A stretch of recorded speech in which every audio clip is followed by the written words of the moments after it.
today? So we're live now. Yes. How Okay, the great. heretics? This is Ryan. And tell us, why do you want to tell us this story? What's your motivation to tell the story? Well, I feel like a lot of people, especially in the community, they do not understand people with Jehovah's Witness background, and so it would make them very confused. And especially from with people that have that background, it's hard to tell others all this information because it's not easy to talk about or to explain, and most people don't want to explain these things. They just want to have a cup of coffee and just talk about positive things, little things. But I don't know, this makes it just easier, in case someone is curious, more curious about Jehovah's Witnesses, the good, the bad, the culture, everything, and what it was like to grow up as a Jehovah's Witness in Utah, which is where I am from. It must be fun growing up as a Jehovah Witness in Utah because the Mormons would think you were weird because they would probably consider themselves normal. And how is it to be the weird religious kid in school when all the kids are weird and religious? That's my question. Well, okay, I felt like the weirdo, Yeah. and it's not easy growing up in school, because you always stand out if you're a witness. But if you're not like Mormon or LDS, you stand out even more. And it's like you're a bubble. You live in a bubble inside another bubble. Yeah. So the theme of today was that you were shunning your mother for a decade. And let's just go back to, how did your family become Jehovah Witnesses and what led up to this? Okay, so yeah, I was born in Los Angeles, California, and my parents, they came to do unassigned territory and help out with the preaching inside Utah, because in Utah they don't have very many Jehovah's Witnesses, and they want to recruit more people. And so my parents came to Utah with a group of the brothers and sisters, and they loved it so much, and it was such a huge change from what they were used to in LA. And they're like, wow, it's so beautiful over here, it's so clean, and the people are nice, and so let's move here. It's a perfect place to have a family. Yeah. So, and then you got baptized, and your mother was disfellowshipped some point. Yeah, that was like when I was 15 years old. Okay. But there was a lot of things that happened before that, or that led up to that. At first I just grew up as a JW kid going to school. Uh, my parents were really zealous for the Jehovah's Witness doctrine and everything, and they really liked it, and they were happy, or they had a nice circle of friends and people that were around them. And I did too. I felt the same way. I was glad. And there was other young people in my congregation who were my friends. So that so even though it's hard, because you can't have friends at school and other things like that, but I felt like I had friends because there were other people my age where I lived in the congregation. Other young ones weren't so lucky. Like my younger brother, there was no one his age. So he either had to hang out with adults or um, old people. And I wish I was a nicer brother to him back then, but yeah, like I didn't want to hang out with a little kid, and I wanted to be cool and hang out with my friends. But so anyway, I was growing up there in Utah, and when I reached my teenage years, I started to develop a relationship with Jehovah, as they call it.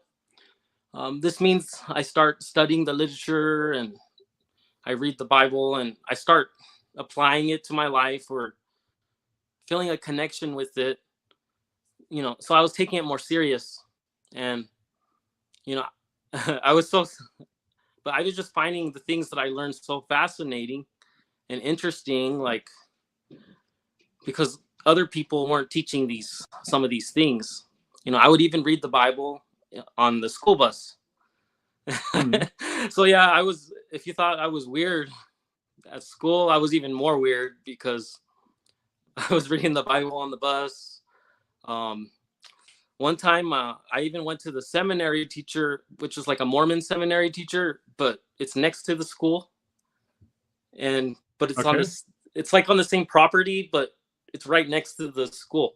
I mean, I never went to seminary because I'm not Mormon, but um, one So time I went just explain to me. I never heard of what did you call it? seminary. Okay, it sounds like everyone in Utah know what this is, but no one outside Utah know what it is. Okay, What's a so since seminary, or is it just me being Norwegian? both. Both. Okay, explain to me, like if I would be a 5-year-old, what's a seminary? Okay, so since there are a lot of Mormons in Utah and the whole state is all Mormon, and there's a church, an LDS church in every corner, like Okay. uh, I don't know if it's a deal or an agreement they have with all the schools or whatever, but so technically it's not on school property, but they have an LDS church building, which is just for students that are going to school. So maybe so they would take a break from school, from their school schedule, and then they would go to the LDS seminary, and that's 1 hour long every day. So they go to lunch, they go to science, they go to art, reading, all that, and then maybe instead of PE, or maybe instead of something like that, they'll go to seminary for 1 hour, and then they resume the rest of their school schedule like normal. But yeah, I was Okay, that sounds weird, I guess, to everyone that's not from Utah. sounds illegal, It's huh? some kind of childhood indoctrination thing going on there, but okay. Well, So they first they want, learn science, and then they go back to reduce the science, and then they go back to school again. and then they learn Mormon science. Mormon science. Yeah, I love religious science. It's the best. It can't be like this. It can't be like this. God would never do that because that would make me uncomfortable. I'm pretty sure God didn't do that. No, he didn't. Because I would be uncomfortable if God did that. So that can't be science. No, it's not. It's not. Yeah. I love religious science. It's the best. uh, I might talk about that more later, but yeah, like when I like to compare Jehovah's Witnesses and Mormons a lot to each other, and I mean, yeah, I'll go into that later. I won't go into it now, but this did affect me when I saw the similarity. That's all I'm going to Yeah. say for right now. Um, What similarities? well, okay, I guess I'll just say it. So, like, people pick on Mormons because they tell them the Book of Mormon is not scientifically accurate, or it's not historically accurate. Like, for example, I think they said there was no horses in America until the 1900s, but the Book of Mormon mentions horses and all these different things. But I mean, I'm not an expert. I could even have the year wrong, but so yeah, Mormons, people pick on them and tell them. There's a lot of stuff like that in the Mormon. The Book of Mormon mentioned goats before Columbus. It mentioned chariots before Columbus. They mentioned horses, like you said, but also copper and steel. Yeah. And they built a replica of the temple in Virginia, and there was a battle there in the place where he found the tablets. There was a big battle of like 1 million people were killed, and all of them were having armor and swords. And believe me, faithful Mormons have been looking with metal detectors in those hills. Let's find one sword to prove the religion wrong. Correct. Yeah. Out of millions of Jewish people having a battle in what state is it? Yeah, somewhere Oh, up there in the East Bible Belt, I think it's called. But yeah. there is In so Israel. much scientifically not, like, historically not correct. Yeah, and that's something, because I would preach to the Mormon kids on the school bus, or when I was at school. I even went to the seminary teacher because that's how zealous I was.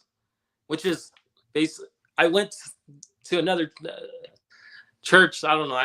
I look back at it and I feel embarrassed, but yeah, that I felt really strong about my beliefs and the things that I was studying and learning.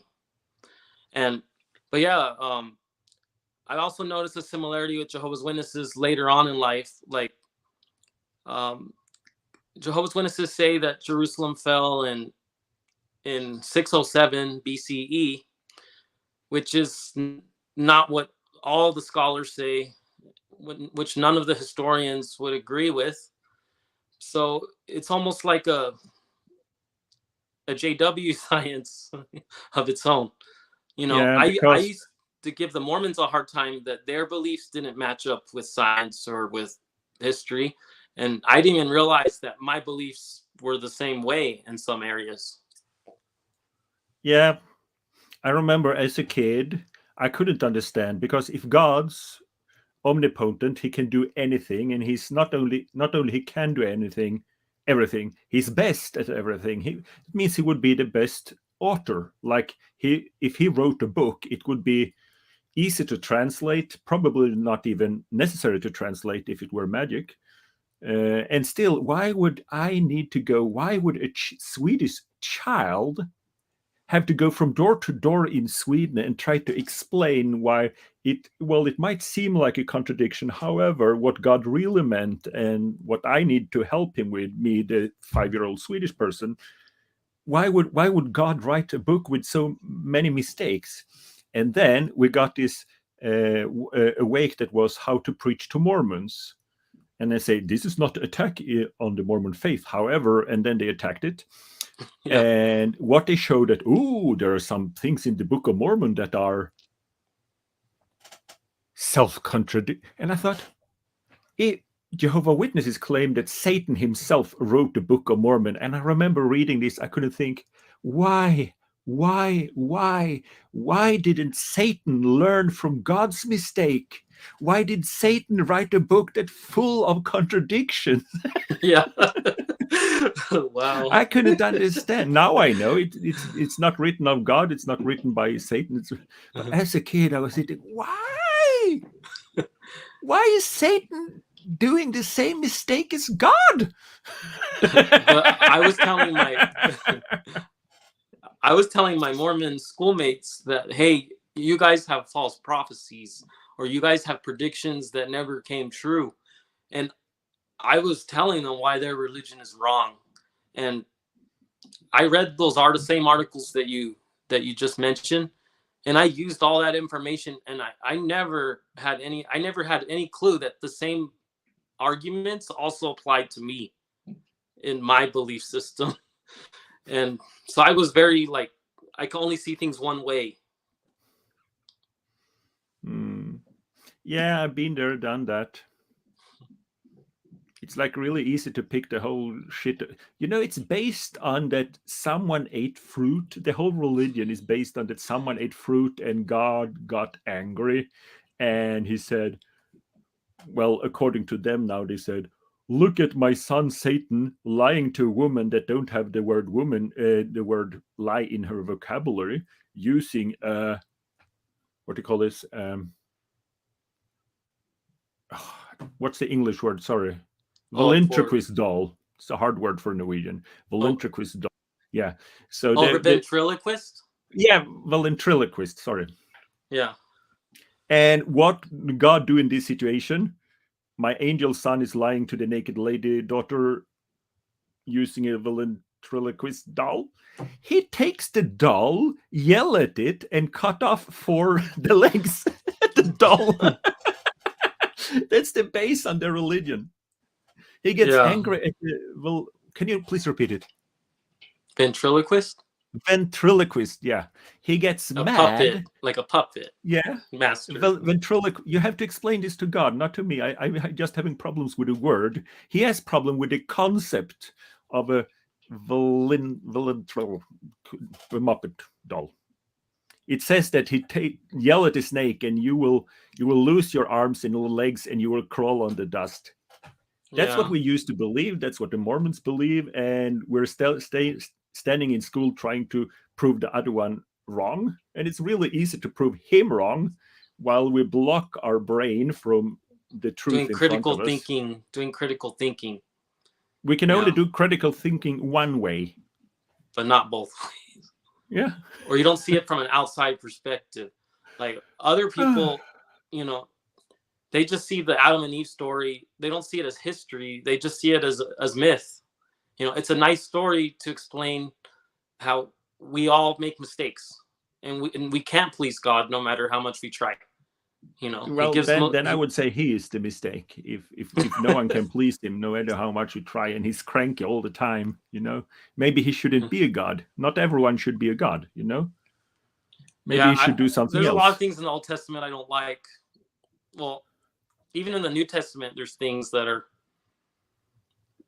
hard to swallow. And, you know, it's supposed to be a loving God, but I think it's just humans' perception of God, and that's what they wrote, and that's what, you know, I think it doesn't make sense to me today. I think it's their perception of themselves, you know. They make a God that's white, homophobic, weak, miserable, don't like women that say anything against them. You know, that's just a weak male. They're just projecting all their bad qualities to God. And how women, you know, they don't have rights. You know, they can't have leading positions, or, you know, they're not treated as equals.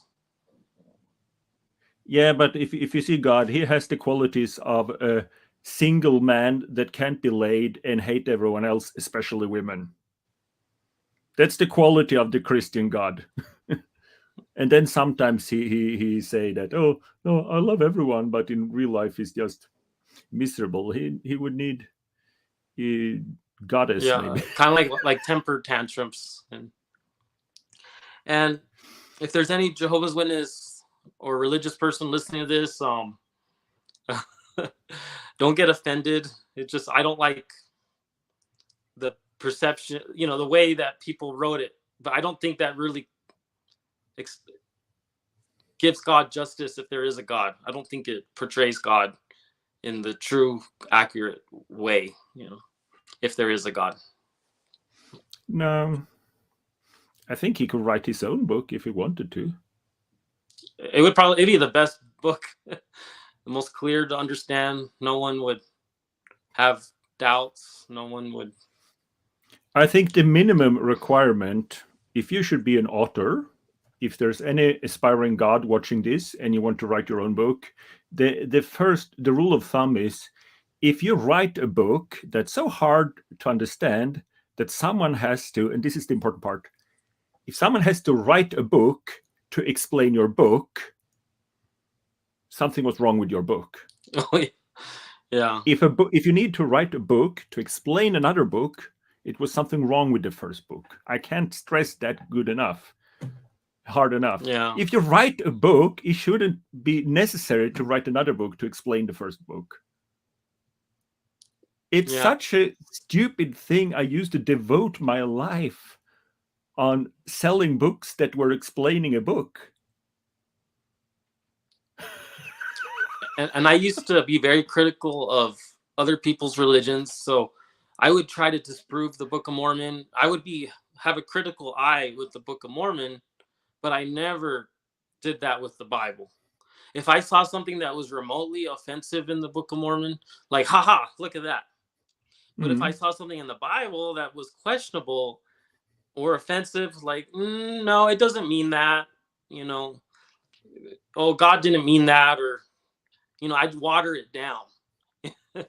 And so I realized I need to have the same standards for both. That's where you went wrong. That's Wait, where you went wrong. If you would have stick to the safe side, you would still have been a Jehovah Witness. oh, I know. Why would you apply the same standards to Jehovah Witnesses as you would to false religion? Why? No I wonder guess you I became don't an know. apostate. I'm imperfect. So what happened when you applied the same standards? Tell us about this. I noticed, like you can see the linguistic errors that prove when the Book of Mormon is written. You can look at the Bible. I mean, I'm not a Hebrew expert, but Hebrew linguists could look at the Bible and see when it was written based off the language and the style, and they know exactly when it was written. That's just one example, but like, so I guess my advice to any Christian is any way you want to criticize the Quran or the Book of Mormon or another book, make sure you do the same argument for the Bible to see if it matches up. Mm. And that's just one example. I mean, because you could But what justify anything. You can go through hoops. You can make excuses for anything and believe whatever you want. And if you want to keep believing it, you will. I think the best marketing technique ever in the history of man, branding technique, is when they branded faith as something positive. Is that like, can we compare? You can compare knowledge and not knowledge as they were equal. Yeah, have some good qualities, but faith has some kind of moral quality that more than weighs up for facts. So facts are good, but faith is, some kind of moral here. I'm a faithful person. I believe in more than there is to the. How did they come up? Faith is just a very, very, very poor word for not knowing, and that's not a good thing. Yeah, but It's now there's like incredible this how they managed to trick us that faith means evidence. Now there's this new definition, it means this lack modern of evidence. definition. But there's this modern definition that the LDS use and Jehovah's Witnesses use and other Christians use. They say faith means evidence. Yeah. Faith is They also like say they war changed means peace. the what? And they also say ignorance equals strength. You know 1984? Yeah. Yeah, they say ignorance is strength. That is the same as saying faith is evidence. Oh. But I mean, yeah, I've gone through quite an evolution in my thinking. Some Christians or people might think, well, I just don't believe anymore because I want to sin, or indirectly, it's like, I'm not hungry, humble, or honest. But to me, it's because I am hungry and I am. Okay, I won't say I'm humble. I'm because if I say I'm humble, I'm not humble. Because I am hungry and I am honest, that I don't believe in it anymore. I mean, that's the conclusion I came to. Once I was allowed to have critical thinking skills and learn how to do it. So the story about your mother, you grew up with both your parents were Jehovah Witnesses? Yes. So we went preaching, we did all that. But then when I was like 15 years old, my parents were having marital problems. Well, they were always having marital problems, but they did a good job hiding it from the kids. But yeah, when I was 15, my mom left my dad. She wanted to separate. And that's when Can you repeat your age? Were you 15? I was 15 years old, yeah. 15, yeah. And so she didn't want to be married to my dad anymore. And that's when my whole life changed. And back then I saw it as a negative thing, because I want to blame my mom because I'm a young kid and I don't understand. But I want to blame her because the Bible says you can't divorce or you can't separate no matter what. Even if you think or feel you have good reasons to do so, or even if one person doesn't want to be in it, or if both people don't want to be in it, there's no reason you can't, no matter what. And so, but I started to, I think I felt like I was starting to have a grudge against my mom, or to not like my mom, because like every week I would go to meeting and hear like, oh, basically she's doing something wrong, and that she's a bad person and she's displeasing Jehovah or going against Jehovah because you can't divorce. I mean, but I don't know the circumstances, you know, I don't know what's going on. I don't know if she has valid reason, you know, I don't know behind the scenes stuff. And so, and no one in the congregation knows behind the scenes stuff either. But so when this happened, this is when I think I doubled down on my belief system, because it's like when you feel like you're going through a test or a persecution, or it's like you almost have to make a decision. You either stick to it or you distance yourself from it. You know, some people, their parents get divorced. Some witnesses, their parents get divorced, and then they stop going to meetings, or they stop being so active in the religion.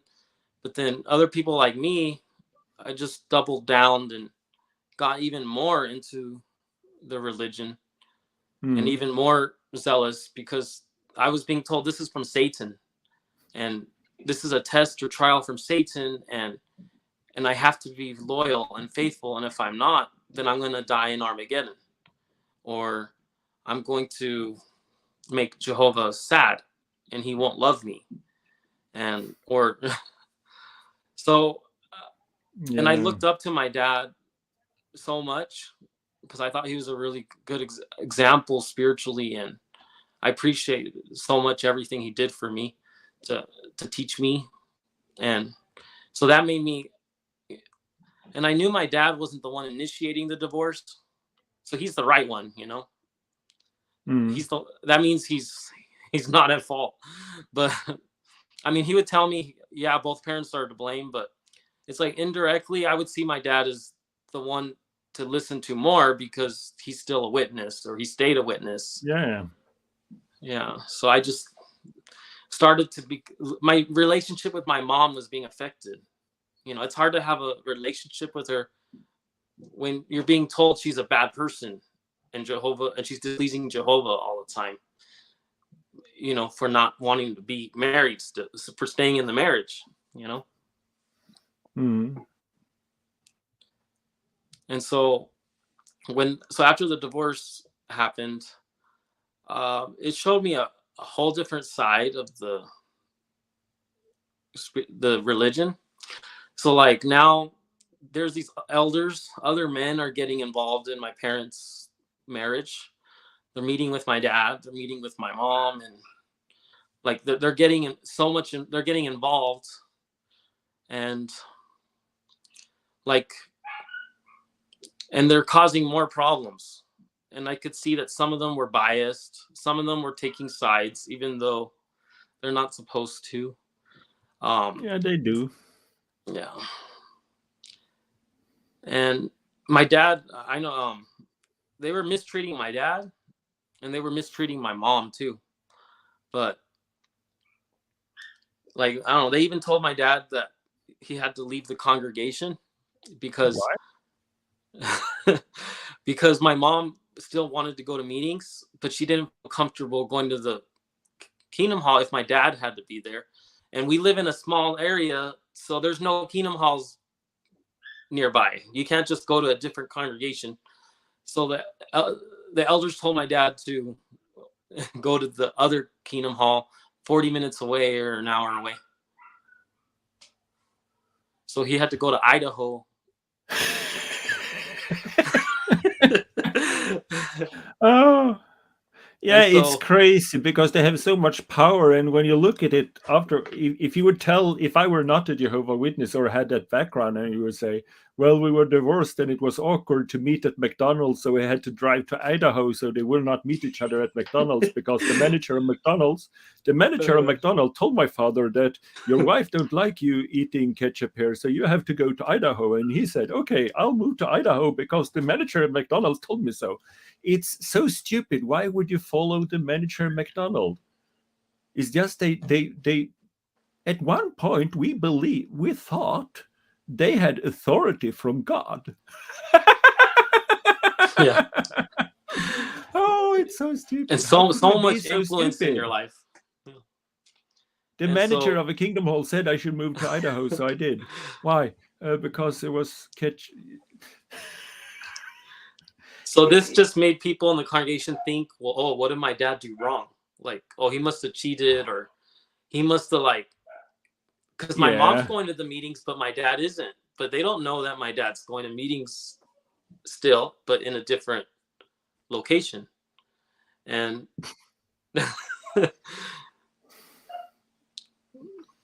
Oh, it's so.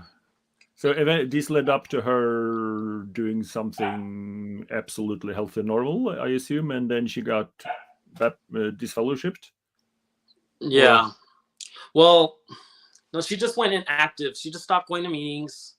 But then I think because once the circuit overseer finally told the elders, hey, you shouldn't have made my dad go to Idaho. And this was probably like 6 months later, or a year later. So then my dad came back to the congregation. And I don't think my mom wanted to go anymore. And so she just went inactive. And I don't know. I mean, I didn't see it from her point of view. I just saw, oh, she's not spiritual. She doesn't want to go to meetings. She doesn't want to serve Jehovah. But she had her own reasons. She didn't like being there with people judging her and always looking down on her, and then always telling, saying, gossiping and stuff about her. So it was just easier for her to stop going, and she stayed home instead. And but then, yeah, she did eventually she did start dating. And I remember one time she told us kids, because we lived with her and my dad lived somewhere else, but she told us kids that she wanted us to meet her boyfriend. And and it was on Thanksgiving. She wanted to have a turkey on oh Thanksgiving. no, not a So it turkey. was the boyfriend and Thanksgiving, and it was on a meeting night because it was the circuit overseer visit. So that's like three no's. Yes, and the Like, space troll doesn't like no's. He hates the no's. so yeah, like, He also hate divorce, except when the space troll divorced Israel for a new and more fancy covenant with the anointed. But before he found the anointed, he was married to Israel, and he actually committed a divorce yeah, himself. But let's not talk about that. Let's talk about something else that makes us happy. yeah. Continue. um. So yeah, it was. So, at this time, like my dad was in Idaho. I was taking my brother and sister to the meetings by myself. I was at that age where I could drive, and Ooh. so we were going to the meetings, and the congregation was impressed, and they were like, "Wow, you're such good examples, you kids, for your parents, because your parents aren't going to the meetings, but you are." And I think my dad was working a lot, or he had trouble going to meetings at that time, so I was the one Yeah, you taking go my to box of judgmental people, you know how much they've been gossiping about you, and it's like you open the door like, hello, it's I they asked me to love bomb you today. yeah, I can, because I also was in this marital situation when I was a JW, and as a male, I can you feel the feeling. You go in, and all the sisters start shunning you because they are kind of got, well, when you're a man, and the gossip goes, you're the bad guy, you're the bad guy. In this case, I stopped going to meeting. But also less and less to meeting, but they appoint one guy to love bomb you. And it's so obvious when it's from I go into the meeting and I'm almost shunned by 90%, and one guy is on love bombing duty. And I remember I also met them on, I walked into the toilet and followed me into the toilet. And then he realized he made a fool out of himself, so apologized and geeked out. But like, I'm the one on love bombing today, and everyone else is shunning you. It's super hard when you have this gossip for years, the elders meddling for years, everyone judging you for years, and it's just dig down into trench warfare. And you know that, oh, this is sister blah blah blah, she has that position and a machine gun, and she sticks to it. And this guy, Yeah. oh, that's the guy who love bombs me on the toilet. This is the guy that pretend he doesn't see me. And you have to, it's super hard when it's dug down in trench spiritual warfare. So I don't blame him for not going anymore to meetings. It's terrible, terrible, terrible, terrible. So yeah, it was hard for him too. But you drove yourself, and you were a good example, and you made the space troll very happy. The space troll was very happy. So much love and encouragement and praise, you know.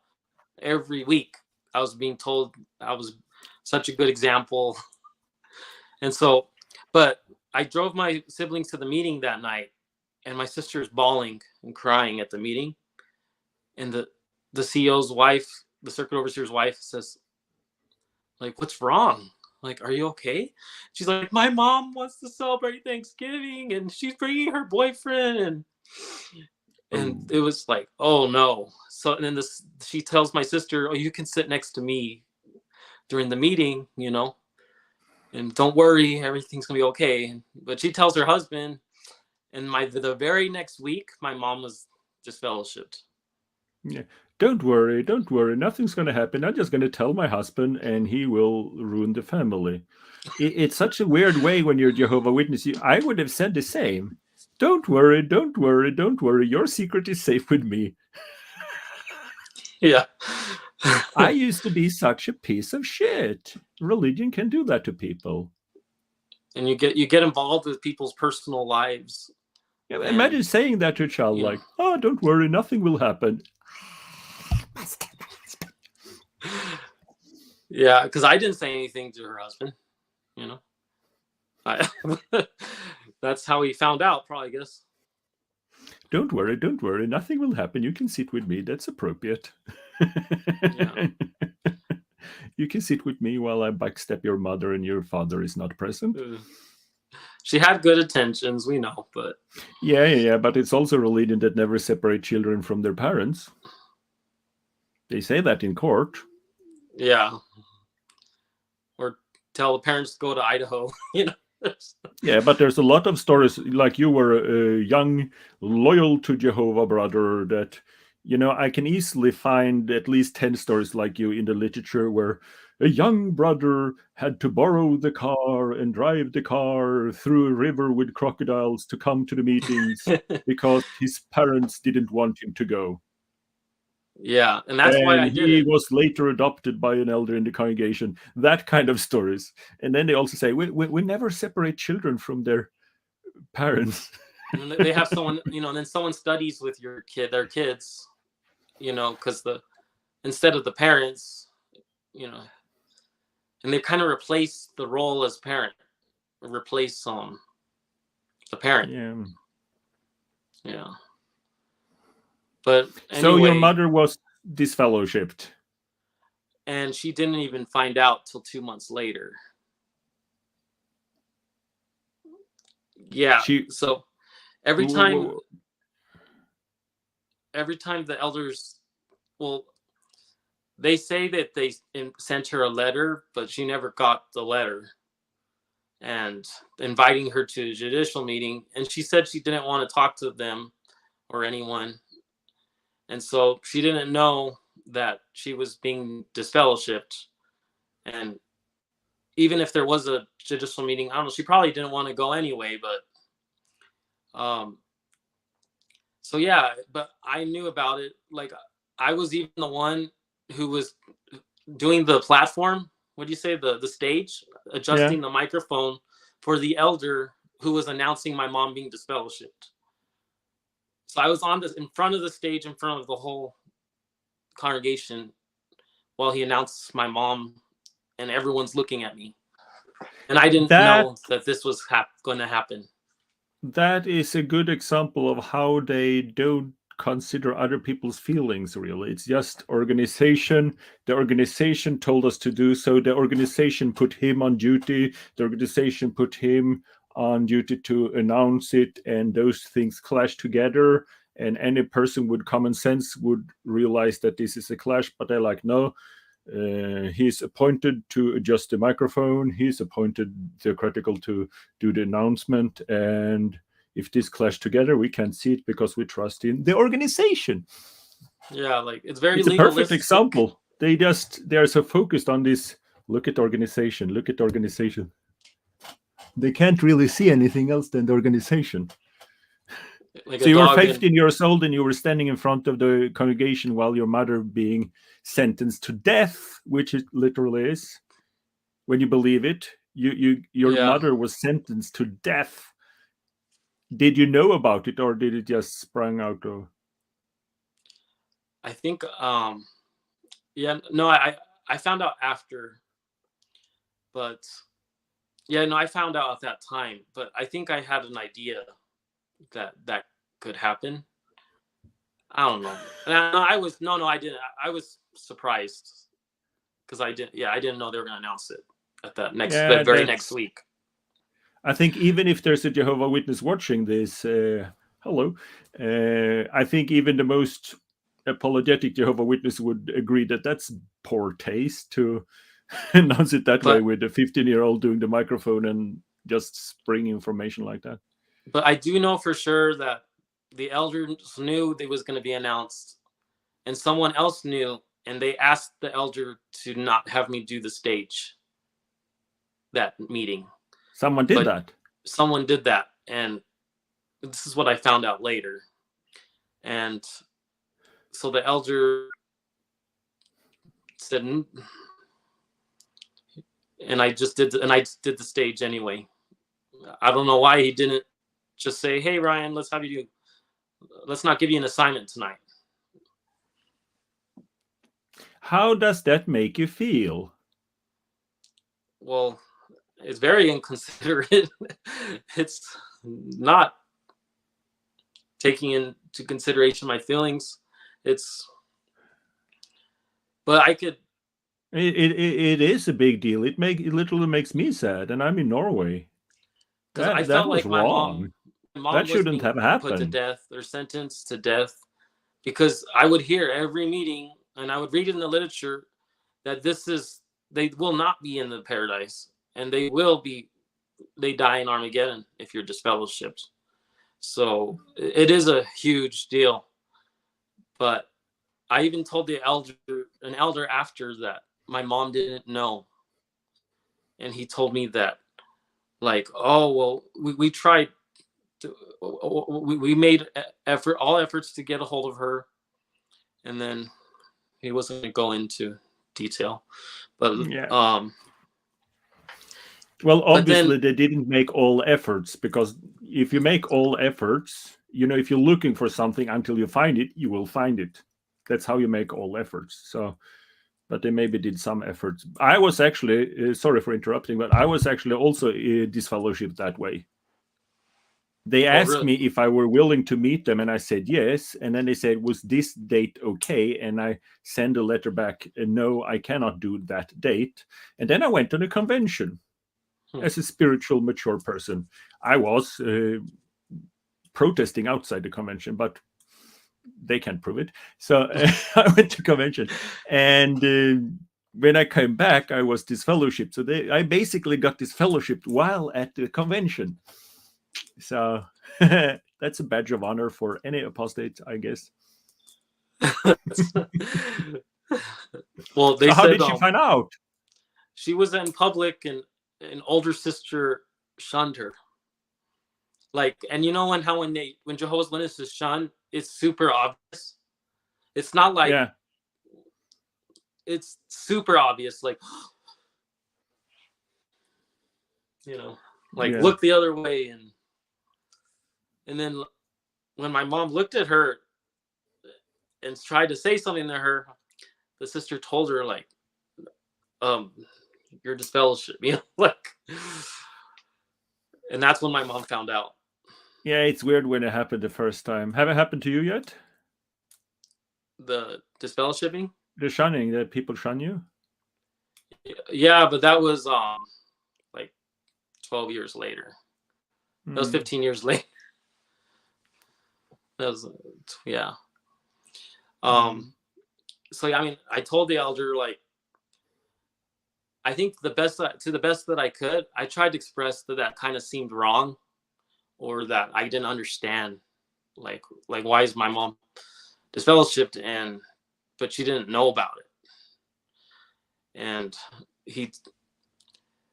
I don't know, but I kind of left the conversation that like, oh, but even if she didn't know about it, she was still doing something wrong anyway, because she had a boyfriend, so she deserved to be disfellowshipped anyway, even if she wasn't at the meeting, the judicial meeting hearing. Yeah, you can't really expect the Holy Spirit to be perfect all of the time.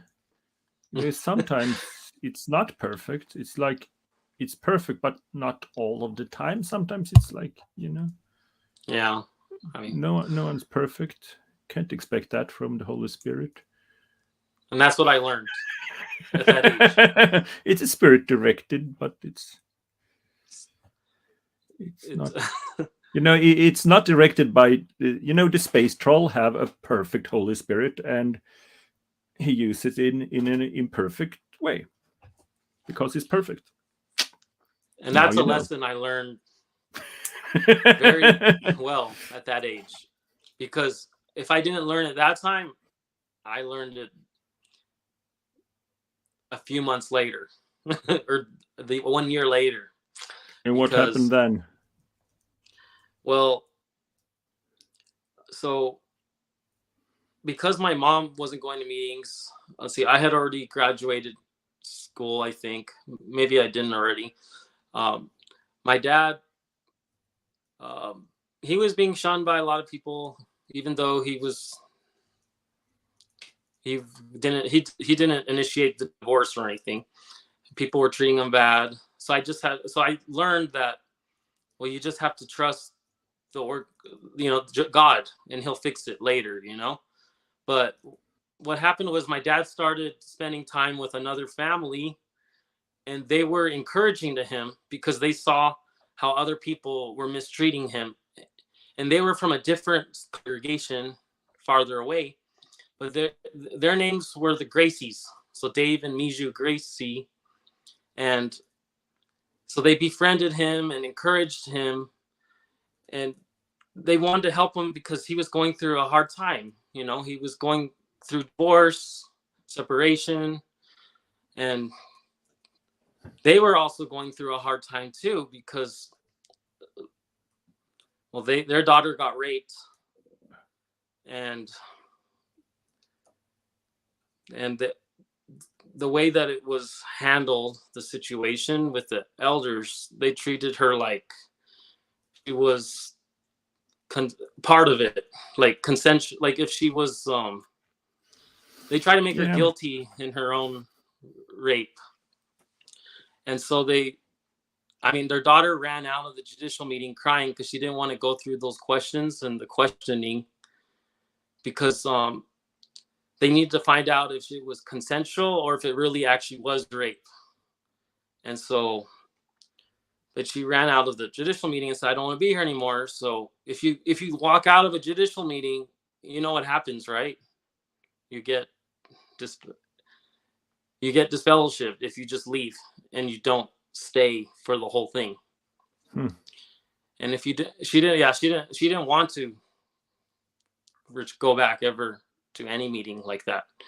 So yeah, she got disfellowshipped, but her parents were fully believing Jehovah's Witnesses, and they thought, well, maybe this is just so you know, this guy here makes a little good point. You shouldn't mention names like that. These are private issues. So I'm sorry. Can you edit it out, or you can't? Yeah, Well, you just said it's all a public last info. name. You Yeah, called me from. You mentioned three states, and you yeah. mentioned a last name. So it's kind of like if I would talk about Anderson in Norway. It's there's more than one Anderson in Norway, so we're Okay. safe. But just All right. for Yeah. good But taste. her dad gave an interview, so his name's on his public. Um, Okay. and this is all. It's been in the newspapers and everything, but Okay. Yeah. yeah. So yeah, he gave an interview on the Lloyd Evans channel. You can listen to this in more detail Mm. if you just type in that name. But so yeah, they were going through a hard time too because their daughter got disfellowshipped unjustly. You know, it doesn't make sense. But then because they were like venting and they if they talked to other people about it, they ended up getting disfellowshipped too. And so this was really hard for me to understand. And even because I would hear about it and I couldn't understand why they were disfellowshipped. You know, it just seemed wrong. And so that was like a huge test for my faith because not only do I see the elders mistreating my parents, you know, I see them mistreating this other family. And so, yeah, that was really hard pill for me to swallow. And, but like, and I know even my dad, it didn't make sense to him either. Yeah, it didn't make sense to him either because he really loved them and he knew that they were good people. And so he but I asked my dad like why does this happen? And he it was hard for him to accept too, but basically we just have to trust in Jehovah. We need to rely on the organization. If there's things that we don't understand, then we just have to lean on Jehovah or wait on Jehovah and he'll fix it. Even if something is wrong, Jehovah will fix it later. Mm. And so That's what Jehovah Witnesses say because they're God's one true religion. But Mormons in that situation, they would say, you will understand this when you get older, or you will understand it when you come to heaven. It's yeah, basically a version of like, don't look at the problem, just wait until your life is over. That's the problem of staying in a religion. You only have one life and you spend it. I don't understand this now, but I will understand it when I go to heaven. Well, if you don't understand it now, you don't really go to heaven, you know. It's yeah. And oh, it's so so weird. but so that's the lesson I learned. If I didn't learn it already, I was learning it now because That's good. a lot of people would leave after something like that and seeing something like that.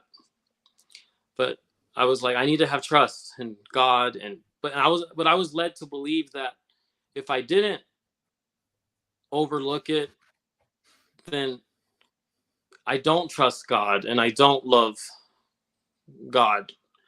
I'm not, and that could mean my life in Armageddon, you know, or God won't love me. And so, I mean, I was a young person. I was like 18 at that time, 17, and I had looked up to all these adults, and I was like, I'll just, I'll listen to them, and so I followed them, and I just kept being a Jehovah's Witness. Mm-hmm. Yeah. So you went pioneer, ministerial servant, Bethelite, the whole shebang, or? Yeah.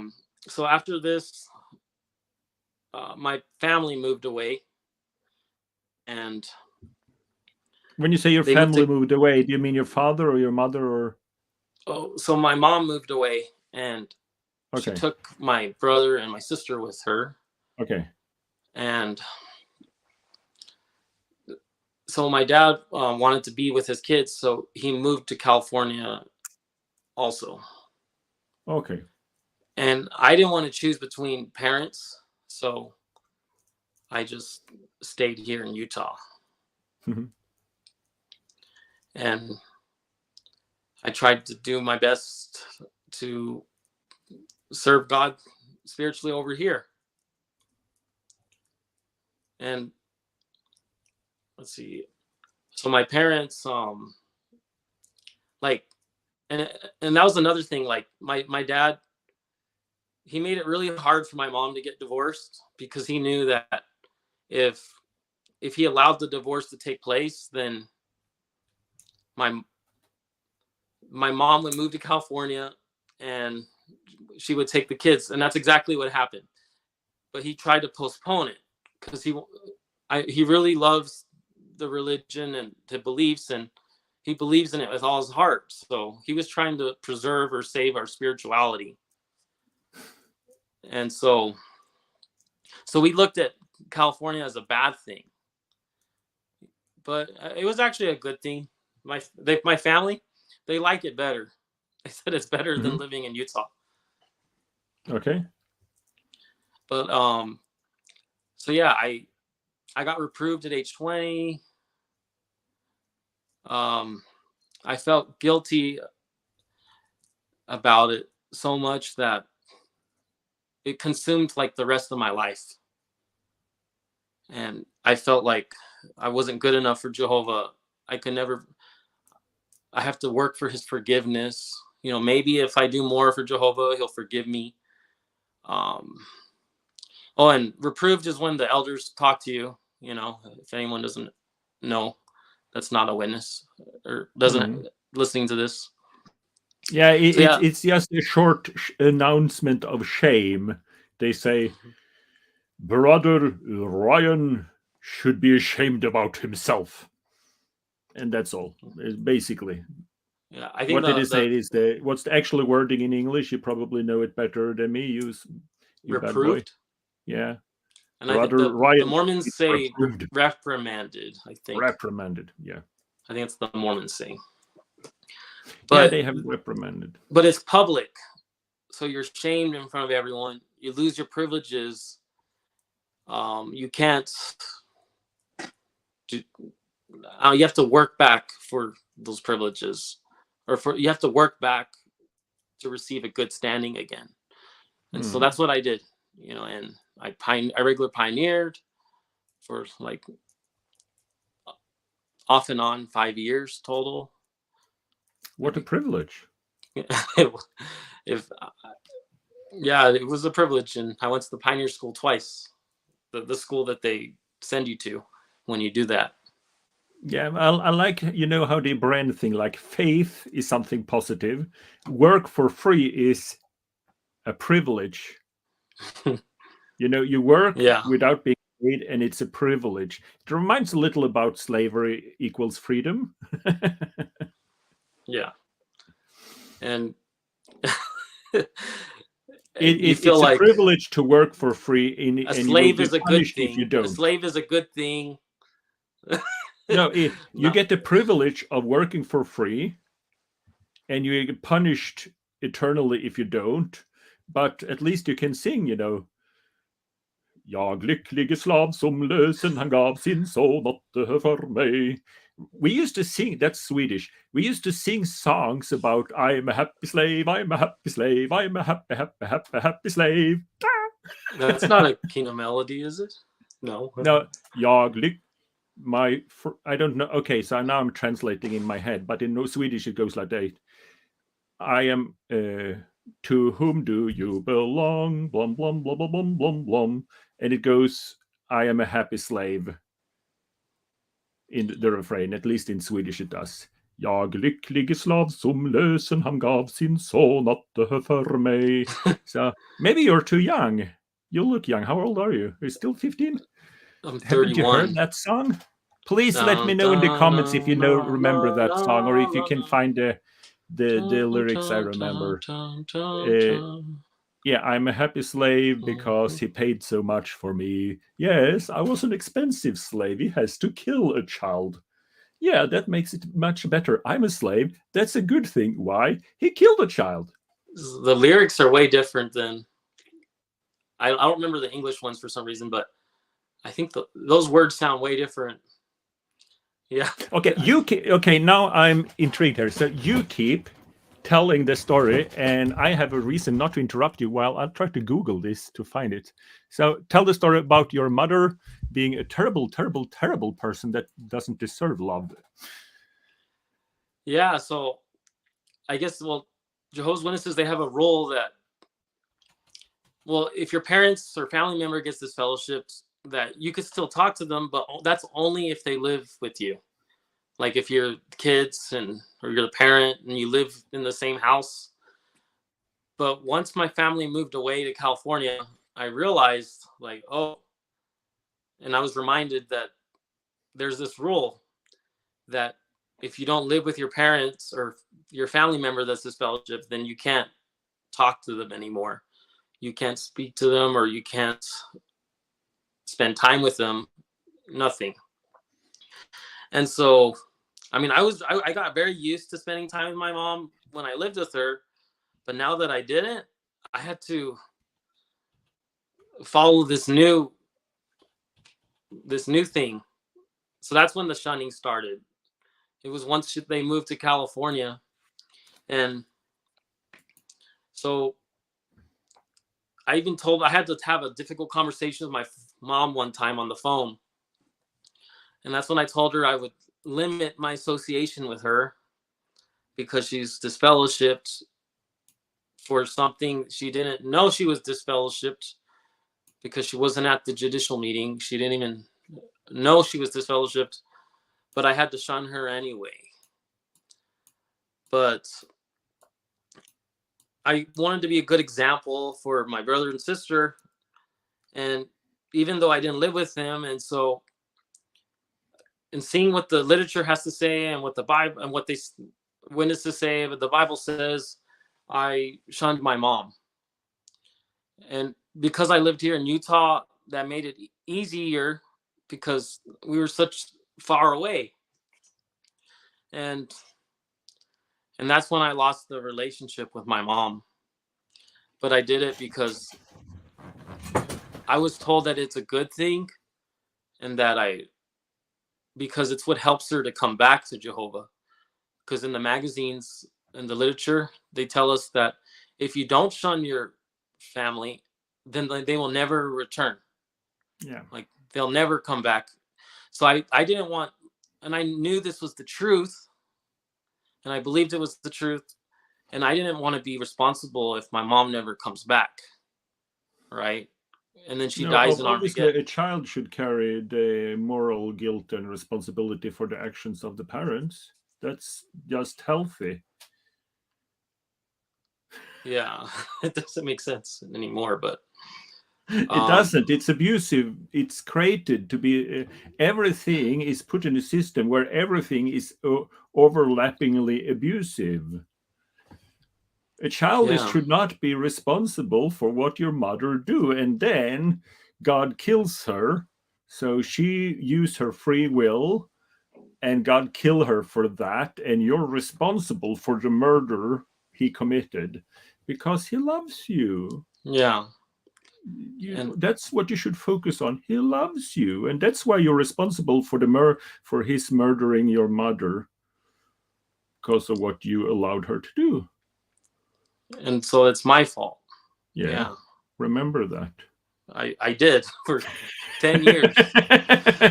Because when you hate yourself, you don't think so critically about the elders. You shouldn't think critical about the elders. Remember that you're not a good person yourself. Yeah, I learned from the Gracie family.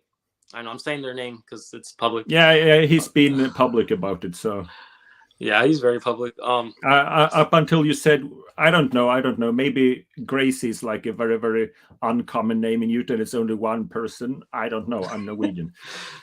So, but if it's the guy who's been public about it, then obviously you can say the name. He so like I learned that.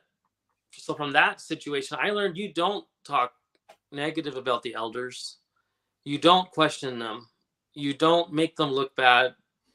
you don't talk to others about the elders if they when they do things wrong, even if you're right. No matter how bad the abuse is that an elder does, you can't question it. You just have to let it be. Wait on Jehovah. So that's what I did. I didn't question it from that moment forward. I didn't question anything because I wanted to follow Jehovah and Yeah. the brothers he's using.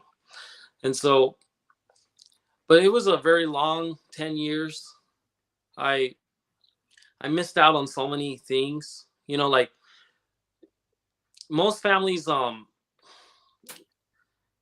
they go through a difficult situation like divorce, they go to therapy, or maybe they don't. They forgive, they forget. The relationship gets better, or it doesn't. They just let the marbles fall where they may. But that's how most families deal with divorce. Mm. They just move on and try their best to support each other or love each other. But like in Jehovah's Witnesses, when a couple goes through divorce, it's the total opposite. Like, because either one parent or both parents, they get villainized and they get targeted as a bad person, and they get judged, they get gossiped, and it creates divisions between you and your parents. Like you can't have a close relationship anymore. And then it causes divisions in the congregation too, because everyone's involved, and then the elders are involved too. They're not marriage experts. They're the judge, No. jury, and executioner and marriage counselor. Like it's not a good combination. No, it's a terrible combination. To the person you tell, okay, let's say you have a problem, and the marriage counselor also is a person of authority. Imagine if you have to go to a policeman, and talk about your marriage problems. So like, okay, so let's say it was the issue that he have smoking joint of marijuana, and you really need to talk about that. And then you can't go to marriage counsel if he's also a policeman. You have to go Yeah. there and keep secrets, because he do not have, what do you call it, privilege, client, not client privilege like lawyers, but when you're a doctor, he has a all those Patient stuff. privilege, Patient privilege, yeah. confidentiality with the Yeah. patient. Can you imagine if you go to Jehovah Witness, uh, Jehovah Witness couple counseling, and say that we need help with our marriage, and then you tell a story that includes a stripper or something, and then what will he do? Will he keep that? No, he will tell other elders. They would tell the whole body of elders. They will take the circuit overseer. They will have a meeting. They will take note for the meeting, and they will send copies to Bethel. But these people cannot talk to the police when it's a child is being abused. Why? We have, we cannot tell anyone what they told us. It's such a hypocrisy. And I And those fell people, for it. you can't have. Oh, I'm angry now because this happened to me. You can't have couple counsel with authority figures. I feel sorry for your parents. I feel sorry for you, but I'm getting older, so I feel sorry for more people. And Wow. imagine your mother, how nervous she must have been. She couldn't keep the facade any longer, and she decided, okay, I don't know if this will work. I just try. I'll make a turkey. I make a Thanksgiving dinner. I will introduce you, and worst case scenario, it doesn't work. But what we're doing now with all the secrets, all the lying, all the coming up with theocratical warfare, all the hiding, all the pretending, it can't go on. We'll just, I don't know what to do. Let's just make a turkey and pretend to be, try to be normal. She tried to do that, and it blew up in her face. It will probably be one of the worst days of her life, that turkey dinner. Yeah. It turns Poor like they woman. turned her own kids against her. Yeah. but I mean, I can. But as a younger person, I can understand not wanting to meet your mom's new boyfriend because, you know, that takes time to heal. And but yeah, I mean, but the turkey part, like Yeah, looking but if it back, wasn't for the whole shame and guilt thing, if it wasn't for the whole shame and guilt thing, then you would. No one wants to meet their mother's new boyfriend, for no reason and no age of your life. No one wants to see that, But yeah, and if that my would be in a normal situation where, okay, let's move on with our life, we're sad, it's okay to be sad. You're crying, it's okay to cry. You're disappointed, it's okay to be disappointed. But instead, in and even Jehovah mad. land, you have to walk like this. No, this is 100% perfect, and that is 100% bad. It's God and it's Satan, and I'm feeling great because I'm one of Jehovah Witnesses. And if I'm not happy, that's because of Satan. So Very black and white. yeah, so if you would have a normal situation, then you probably would meet the boyfriend a little and a little more and a little more and a little more, and you gradually get used to the ideas. And oh, Thanksgiving, let's fight about. I don't know what I never had Thanksgiving. I'm pretty sure there's something that everyone fights about. Yeah, But it would have been a normal situation. I feel and sorry for her. She yeah, probably because had to do 1 year of hiding and keeping secrets, and then just it's out of the box. and instead of understanding that, hey, divorce is common. It doesn't matter if you're Jehovah's Witness or another religion or any religion or no religion. Divorce happens. It's common in all. It happens to people. I mean, it can be negative, it could be positive, but it happens. It's just part. It's even lined out in the Bible how you're supposed to do it. If you think about it, there's rules in Bible. This is how you can take out a divorce. Oh, I never thought of it that way. Yeah. Like, yeah, it lets you know how to.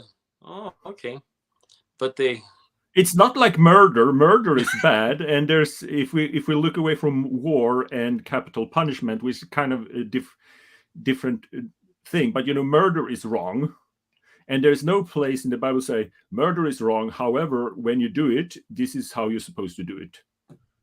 But when it comes to divorce, it says God doesn't like it, but if you want to do it, this is how you do it. And wow, I never thought of it that way. No, and even they never tell you. You can go to the Kingdom Hall for 100 years without anyone telling that. That's why the governing body don't want you to look at goat-like personality on YouTube. Like and subscribe. And they don't tell you the truth. And you walk around. I used to think I was a scholar and an expert in the Bible. I didn't know anything. I just knew what they were telling me on a weekly basis. It goes in small circles like this. And the circles are connected. And it's just, all of them just go round and round and round and round and round. And the Mormons have exactly the same system. That's the creepy with that religion is it's so close to Jehovah Witnesses, cultural and way they think and make mental gymnastics to fit it all together. And even in the law of Moses, they were allowed to get divorced because of their hardness. They were allowed to, and they weren't put to, if they got divorced. But yeah, we didn't go to my mom's wedding when she got married. Was she disfellowshipped at the time? Yeah. So she got married, and she wanted us to be in the wedding, but we told her, no, Mom, we love Jehovah more, and we won't be at your wedding. And so you can imagine how sad that was for her. And then we went to my dad's wedding because he was still a witness and he was never disfellowshipped. And so looking back, like, I don't know, that just feels so wrong. Like it's a double standard. I go to my dad's wedding, but I don't go to my mom's wedding. And I love both of them. Yeah, the problem is that one day we have to accept when we look back at our life that, and the same with my parents love Watchtower and the congregation and all of that, and they call it Jehovah because it makes them sound better, but basically you love the Watchtower and the Watchtower congregations more than your family members. So when Yeah. your father is Watchtower approved, you can go to the wedding. When your mother is not Watchtower approved, you cannot go to the wedding because you love Watchtower. Yeah. It doesn't, and they have so much control over your lives, even if something as little as, where do you have, if you can have a ceremony at the, or not, or if you can, or if you can go to the wedding or reception or not, things like that. Yeah. It's a high control religion. They control a lot. And I feel sorry for your father too, but you have to admit it. It's kind of a funny thing. Also, you have two Jehovah Witnesses, newlyweds, want to start a family, and they go to preach to the Mormons. What are the Mormons? What's their brand? What's their selling point? Happy families, happy families. Yeah, so you actually have a married couple, Jehovah Witnesses, trying to ask Mormons to become Jehovah Witnesses. It's fun to begin with. Then we're happy families, and then you end up divorced, and the Mormons like, that's because you're Jehovah Witnesses. It's kind of humiliating to be a divorced Jehovah Witness in Utah with everyone like, yeah, oh, if you would have been Mormons, you were Jehovah Witnesses. And when you had problems, as most Jehovah Witnesses do, the elders will interfere with your personal life. If you would have been Mormons, all you would have to do would be to talk to the bishop, and the bishop would sit down with your family and give you scriptural advice and solve all your problems. yeah. It's like the perfect reflection, those two religions. But I feel sorry for your father because it must be like a huge humiliation, because I got divorced here. Everyone is Lutheran. Everyone are sinners. I know. I peeped through the windows. And so when I get this fellowship, divorced as a Jehovah Witness, there's no like humiliation because they are divorced too. They have realistic expectations to life. So, oh, sorry, it happened to you. But it must be a weird thing to do that in Mormon country. Your poor parents. I thought it was normal because this high control lifestyle, it's normal. Yeah. I mean, even the Mormons do it, right? Like everyone's experiencing some type of high control. So like, but I never could see the similarities between the two religions, and I would always look at the Mormons and say they're wrong, but I never looked at myself. The perfectionism, everything's about appearances, privileges, status. And I mean, there's positive things in both, but yeah, watch Jehovah Witnesses and Mormons. It's like vampires and werewolves. Which Jehovah's one would be the werewolf? Which one would be the vampire and which one would be the werewolf? Well, Jehovah's Witnesses don't take blood, so No, but Jehovah Witnesses, according to doctrine, have no soul. And vampires don't have a soul, right? Yeah. Oh. And if you think about it, Watchtower is a very blood-sucking religion. So I'll go for Jehovah Witnesses being vampires. They have no soul and they are bloodsuckers. But yeah, so I was preaching to them for all those years, and it was difficult because they had the same narrow-mindedness that I had, and I'm trying to convince them that these things are true, and they look at me like I'm crazy, and I'm looking at them like they're crazy. Yeah, it's true.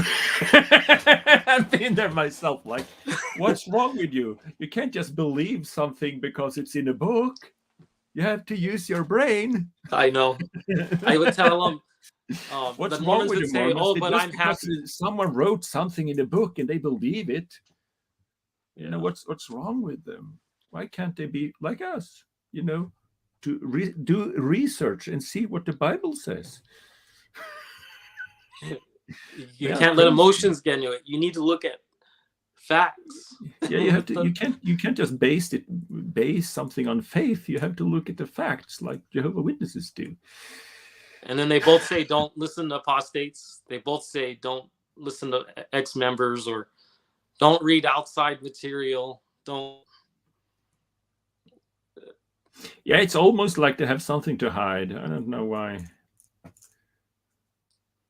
I know what they are hiding, because as a Jehovah Witness, you believe, okay, Mormons they are big on this. They say you can only find true happiness in the gospel. You can only find Yeah. true happiness as a Mormon. So if someone leave in the same Jehovah Witnesses, the only way to be happy is to be a Jehovah Witness. So what's the problem? Well, they never, if you don't get to speak with those that leave, you never get to hear their side of the story. Yeah. Because I didn't leave because I didn't want to be happy, and you didn't leave because you didn't want to be happy. You left because you realized that it's possible to be way more happy than now, and that is the biggest secret we have. To use your own mind. Yeah, that you can be happy outside faith. You can be moral outside faith, and or with another faith. Like I don't know where morality comes from, but we're happy. Yeah. Whether you have faith or not, we have morals and we're happy.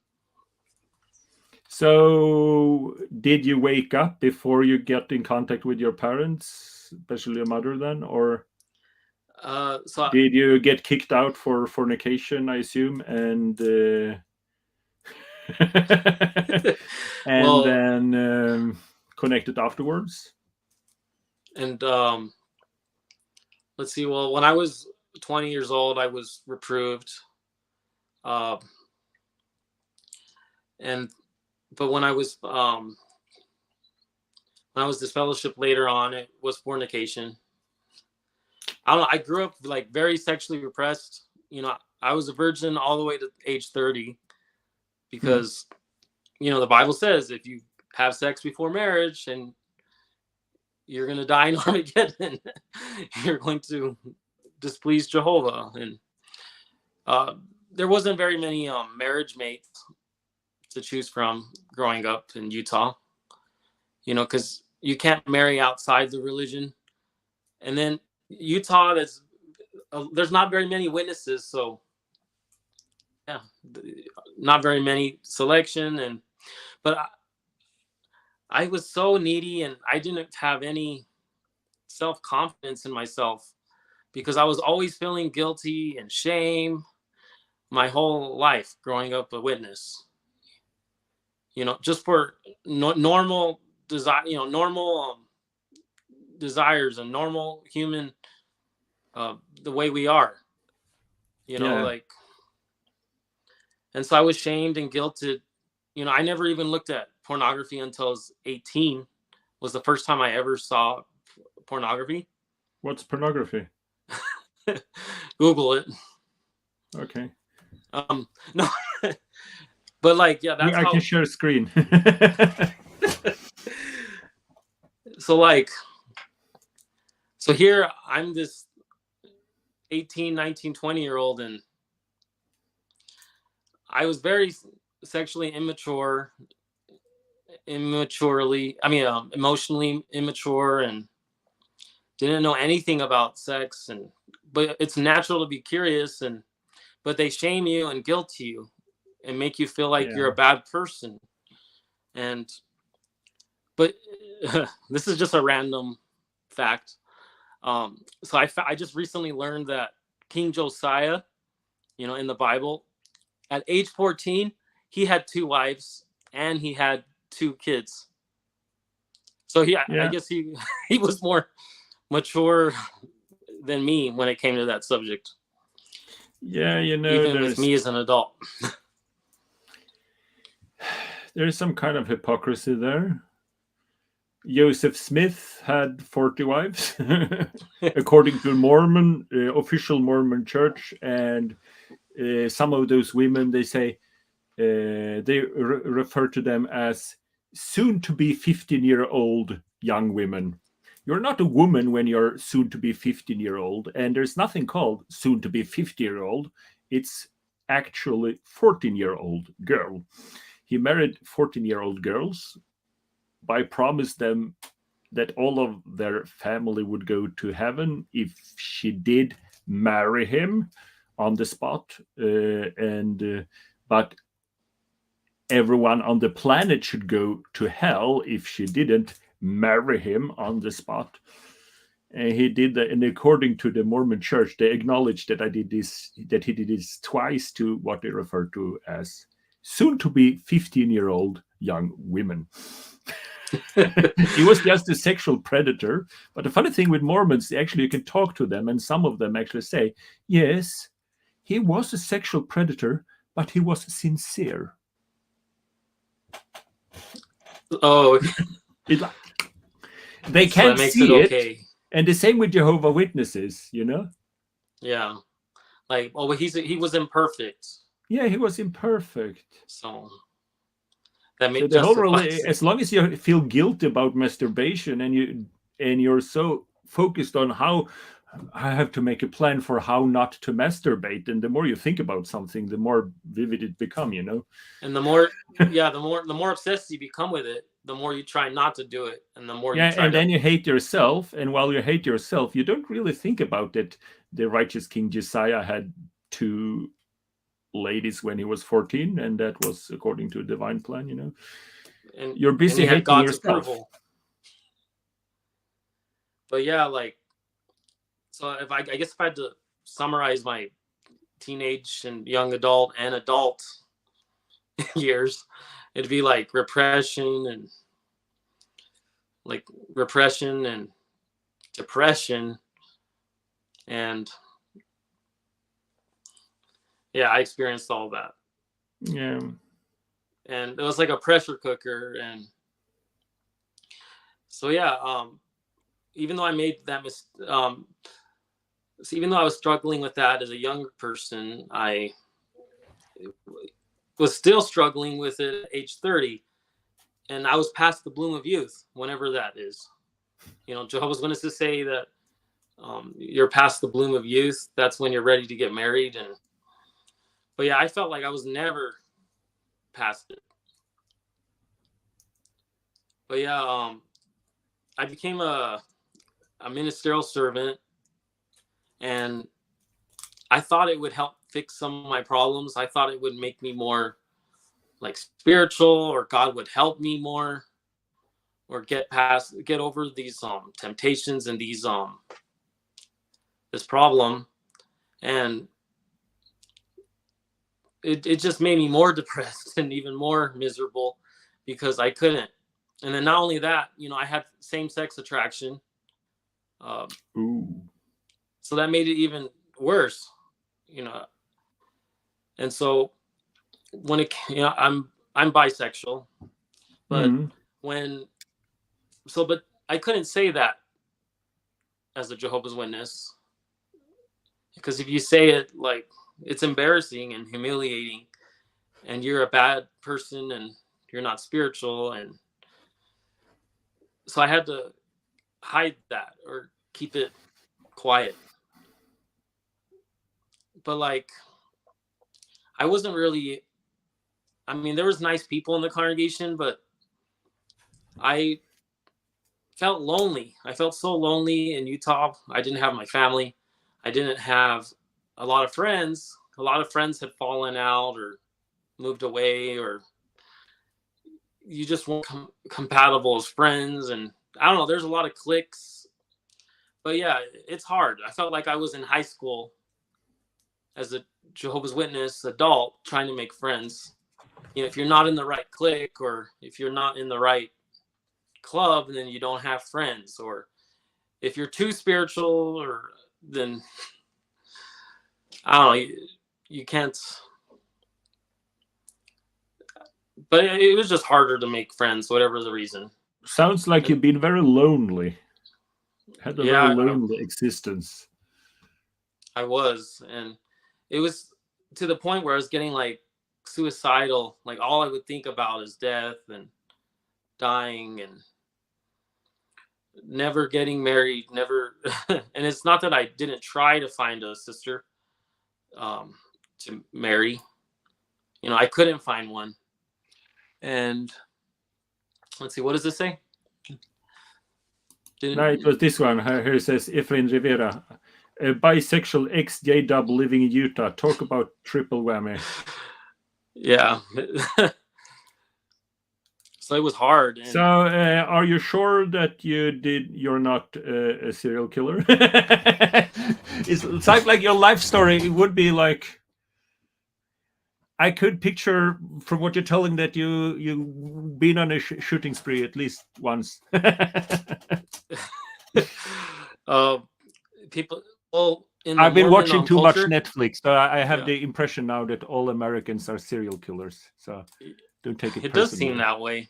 But in the Mormon culture, they actually have a phrase that if you're a man over the age of, I think it's 30, is it 28, then you're a menace to society. That's the Mormons actually have a phrase that any man who is not married after the age of 28 is a menace to society. And Yeah, so, they have some. Yeah, it was very marriage and sex focused from the beginning, so they probably have some. so they all get married really young. So here I'm seeing all these people get married young or be in relationships, and it could affect the witnesses too. You know, the witnesses get married young anyway, but then you add Utah in the mix and they get married even younger. So like I just couldn't find a good match. And so yeah, I was feeling very lonely.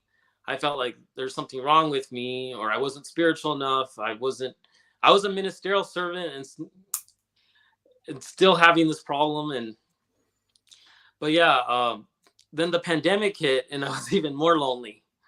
Mm. And you know, I started Googling dating websites and different stuff like that, like dating apps. And before you knew it, I ended up in the back room. Oh, with the elders. I was in trouble. So they gave me a warning the first time, but then when I did it again, they said it's judicial. And so, but this is shortly after the pandemic, and I they said they couldn't have a judicial meeting with me because it was of the virus. So they said they don't know when, but they'll have a judicial meeting with me as soon as we're able to meet in person. 6 months, 7 months passed by, and still no judicial meeting. And I felt like I was in purgatory.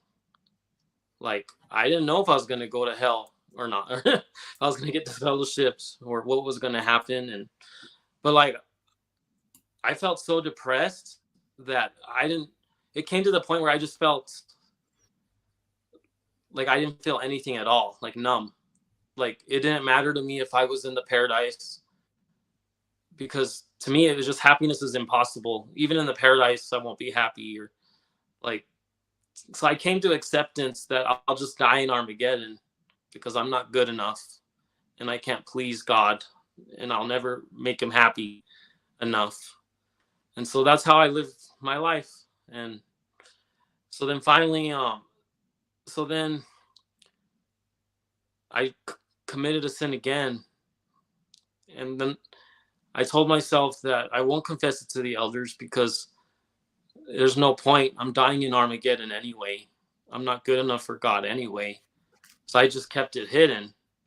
And then Mm-hmm. 3 months later, I finally told the elders. And so they said, we're having a judicial meeting now.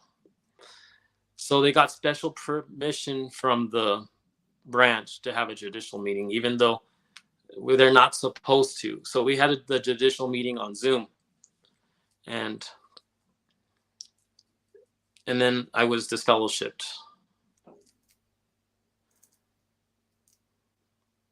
Yeah, you don't look happy about it. I'm I like, was not then. but it's it's your life. For me, it's like, oh, this fellowship, good for you. Move on. It's really easy for me just to say, cowboy up now, yeah. But I can see it's very painful for you. Yeah, and I could see why it would be so hard for my mom to talk to the elders, or for any person to have to talk to the elders, because the humiliation that you go through is so high, and you feel like a failure, and you feel like dirt.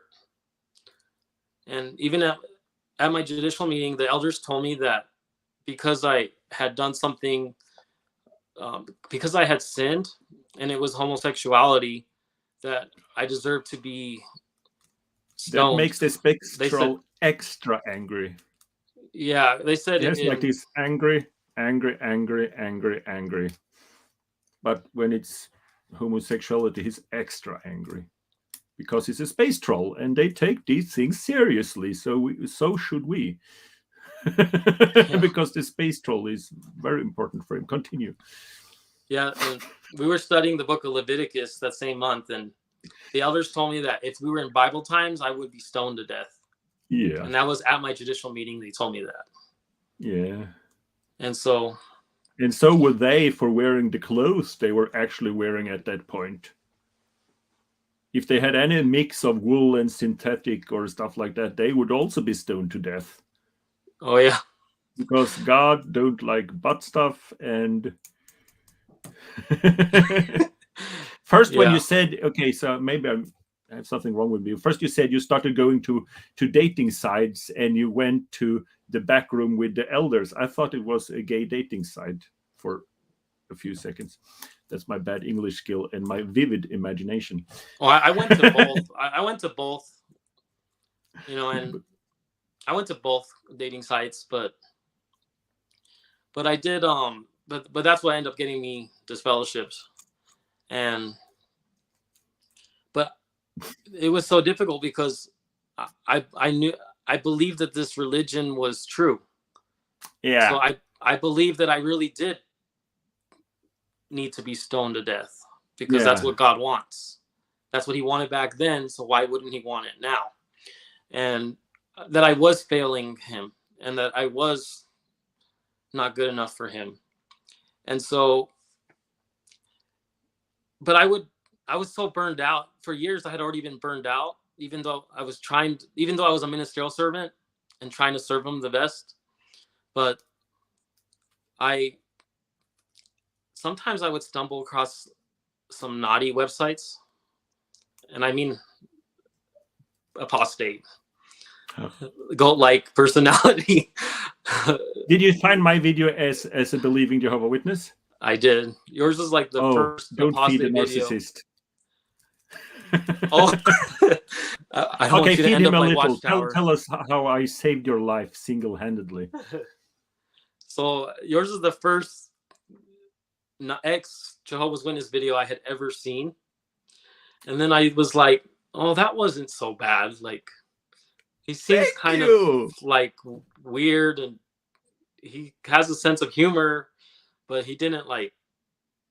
I didn't feel like I was watching, like, okay, I did feel like I was watching pornography, because I was like, because it's bad, right? Anything against the organization is bad. But so I would watch, and your videos were short. They were like 5 minutes long. Yeah. And I was like, okay, turn it off. But then for some reason, the algorithm kept recommending your videos.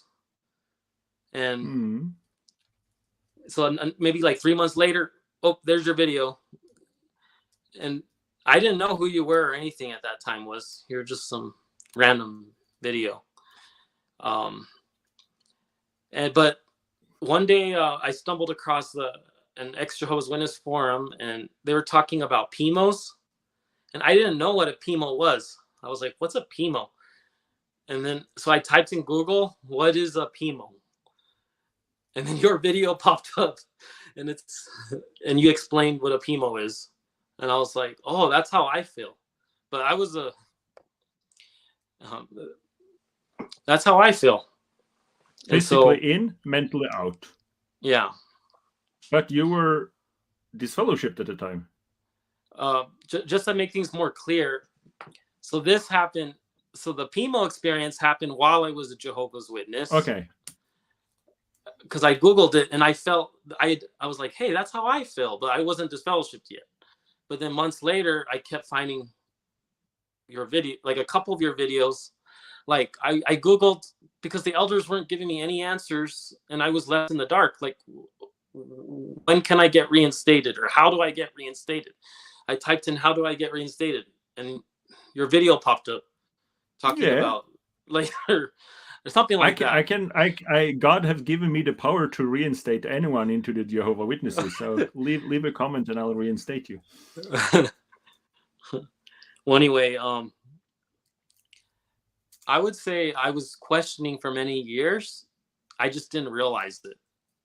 Like, I thought it was just venting or just being honest when I talked to people, but apparently I was sounding apostate for the last couple of years as a Jehovah's Witness. Like, one time so when I was struggling with my sins and everything, and I told a friend, like, why do other churches help people with drug addiction or, pornography addiction and things like that, but Jehovah's Witnesses, they just disfellowship you? And he blocked me because he said you're apostate, and I had no idea why he blocked me, but I was just thinking out loud, like it was a legitimate concern or question. And he explained to me, like, you can't say that, that's talking negative. And I told him, oh, I'm so sorry, like I didn't mean to, like I was just feeling in a low place. And he's like, oh, okay. And so then my friend started talking to me again. But yeah, for years I had questioned stuff and I didn't even know it. Like, I even told an elder, because we were studying about the Mosaic Law in the Watchtower study, and I said, so Jesus fulfilled the law, but why does it feel like we have a new Mosaic Law? Yeah. Like, all these Bible principles that we follow, like, how come it feels like we have 800 laws, when supposedly they're done away with, like, and I didn't know I was using critical thinking skills. And so, but yeah, it all led to that moment, because in my mid-20s, I stumbled across some information about Rutherford's mansion. I found out Rutherford had a mansion in San Diego. I found out how he was a drunkard and at Bethel, and there's documentation. And so all these things, I knew about 607 as a Jehovah's Witness because I like to study. And when I studied, I found out it didn't agree with history.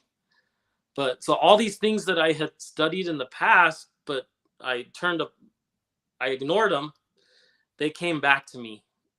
And that's when I realized it's not the truth. And that I wasted all that time.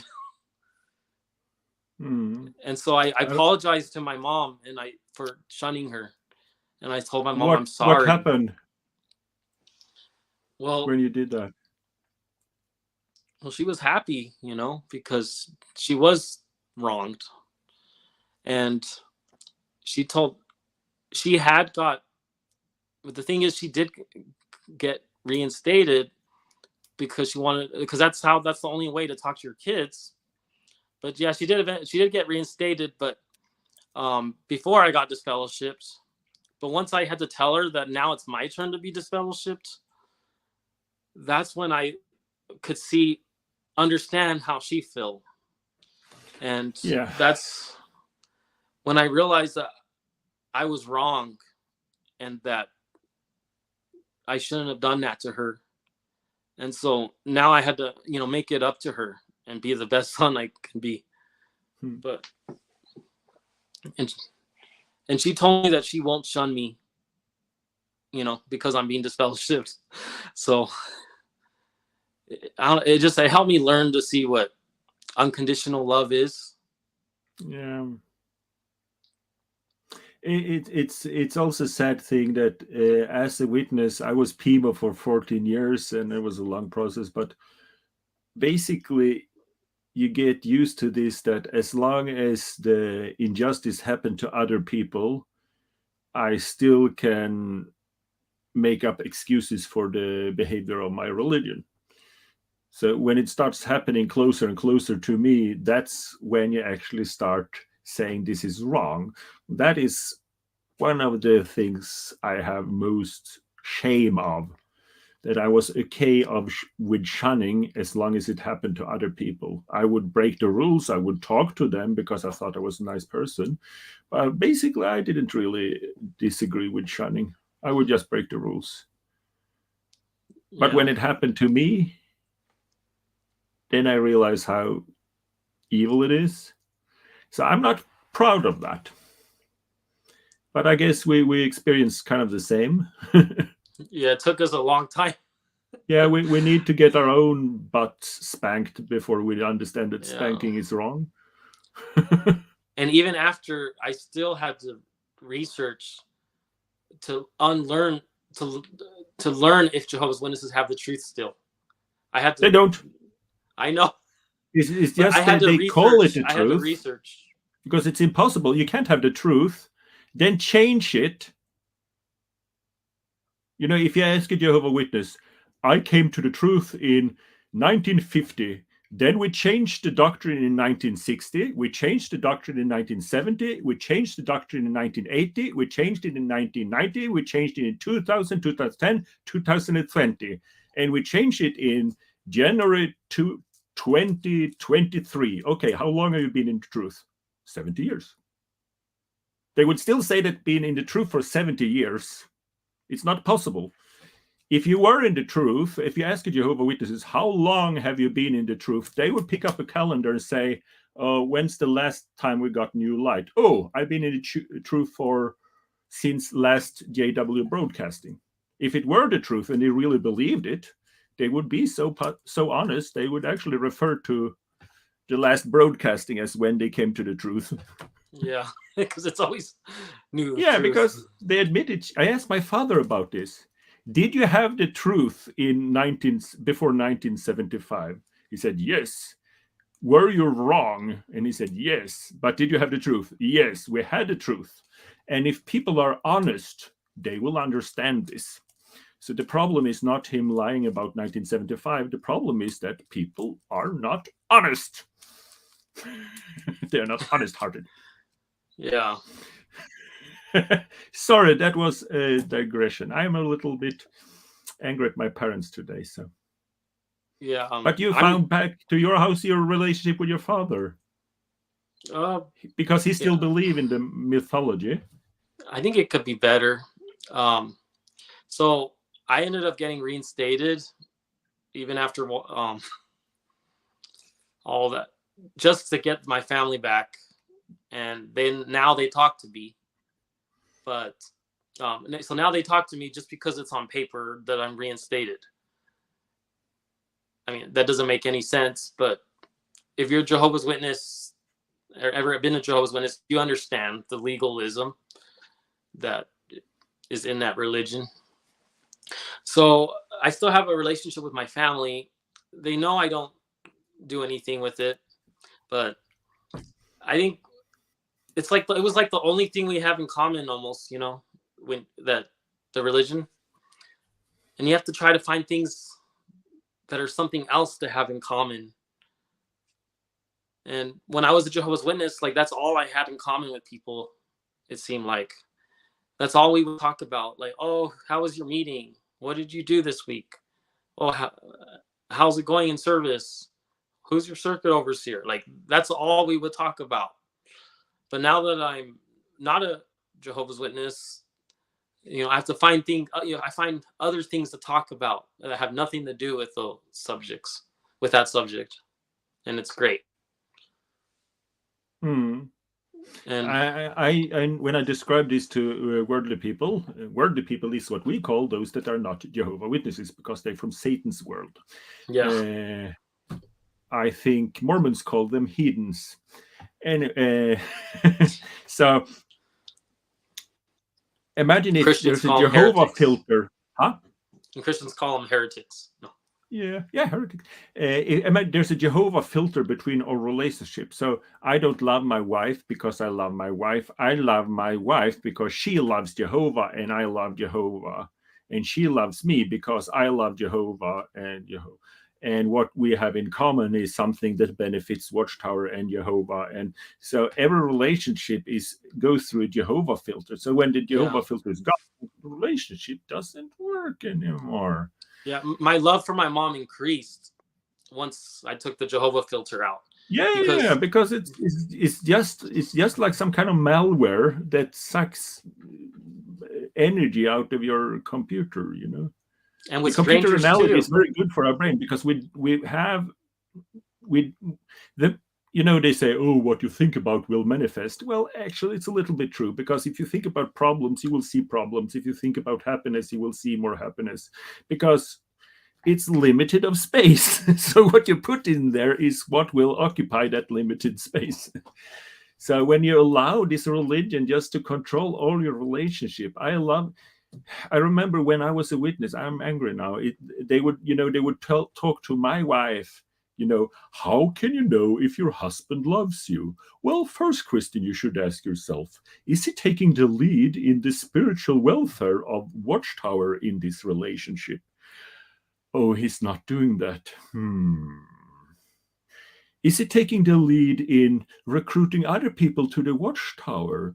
So, like, seriously, how can you know if your husband loves you? Well, you can know if your husband loves you if he recruits a lot of people into Watchtower. If he doesn't recruit a lot of people into Watchtower, your husband doesn't love you. Next question you might ask yourself, is he taking the lead in indoctrinating the children? So if you want to know if your husband love you, you know that if he indoctrinates the children, if he doesn't, then it's nothing to do with her, it's everything to do with Watchtower. And then the last question is like, no, statement is, if you, after considering all of this, found out that your husband doesn't love you, remember that Watchtower loves you.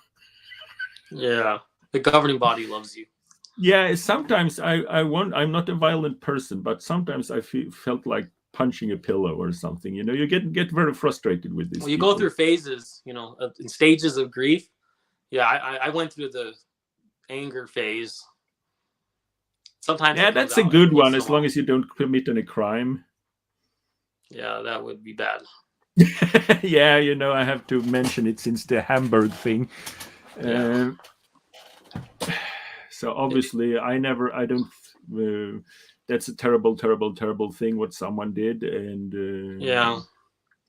I don't approve of that. And no witness. Most ex-Jehovah Witnesses and apostates, they actually love the witnesses. Yeah. They do. And I've been protesting outside conventions, and sometimes people believe because that we are bitter and angry and violent and stuff like that, but we're not. But I actually been assaulted by a Jehovah Witness, because when they are sitting there hearing programs, like especially on Saturday and the evening, and they talk about Satan's out to take us, so then they've been sitting the whole day during the boring programs, and obviously they think about us, because that's how the brain works. They saw us in the morning, and then when they listen to this speech about Satan, Satan, Satan, Satan, then they can actually be pretty aggressive when they come out. Like they will, Yeah. how witnesses are aggressive. They are masters of being passive aggressive. Yeah. They are world champions in being passive aggressive. I don't Or think just have, anyone could. even if they just show no emotion, if they just withdraw all Yeah, empathy or emotion, they know how to yeah. do it. I love the witnesses, but when it comes to being passive aggressive, they can be real jerks. But anyway, on Saturday evening when we protest and they come out and they're really jacked up from all this satanic, not satanic propaganda, but they believe in Satan and all that. So, and they will be very aggressive on Saturdays, but they will also bump into you. So that means, they are not physical people, but they will quite often, they will just walk like, in a crowded outside convention, and it's like on uh, and it it's well, it it's was a not love bump, much, but a love you can bump. see they actually do it. They run you down, and normally Jehovah Witnesses are like super nice, super nice, super nice. Oh, too nice, just because you put up the show at the convention. Oh, I went to convention and everyone was so happy, and that's why I Yeah. became a Jehovah Witness. But on Saturdays, they will bump into us on purpose. Not all of them, but a lot of them will just bump into us because Yeah. they're angry. But I've been assaulted once. A guy punched me, kicked me from behind, and sucker punched me. Yeah, because And a rule of thumb is don't fight back, because you would just up in jail if you did. Because if yeah, they called the police and the police would start interviewing people, what would they remember? They all would remember that the apostate started it and we are the victims. So you would go to jail. So but they'll obviously, call if someone goes into the Kingdom Hall and disturbs the meeting, they'll call the police. But if someone rapes a child, they keep it quiet. They don't call the police. yeah, And it it's doesn't. like if it says in the elders manual, if there's some kind of, if you attack the real estate, if someone damaged property, you should always call the police. Yeah, Not like but call the watchtower first and check with our legal department. No. Oh. and that's But with the shooting in Hamburg, I'm grateful that those police they showed up in 1 minute, in 3 minutes. They were Yeah. there and they saved people's lives. They prevented more people from dying because and I'm also a dog trainer now, and Mm. so I've trained police dogs and protection dogs. I've learned how to do it, and so it feels like I've been a part of that before. Helping with those police dogs, and they do something good. They help Mm. save people's lives if need be. But I wanted to be a dog trainer while I was a Jehovah's Witness, because I felt like there was nothing else in my life that was going on for me. I didn't feel happy as a Jehovah's Witness. I felt lonely all the time. But then I found dog training. It was a hobby and it was something I liked. So I decided I was going to pursue it more. And the brothers would tell me and friends would tell me, like, oh, but is it going to support your pioneering? Like, or they would tell me, oh, but if you train police dogs, like, would that offend somebody, because it's police? And that would make me feel bad, because I felt like, well, I didn't want to displease God, because when you're a Jehovah's Witness, you're not allowed to be part of the police, or you're not allowed to have anything to do with violence or guns or martial arts or nothing. So I thought, well, would someone get offended if I'm training a police dog, or a protection dog?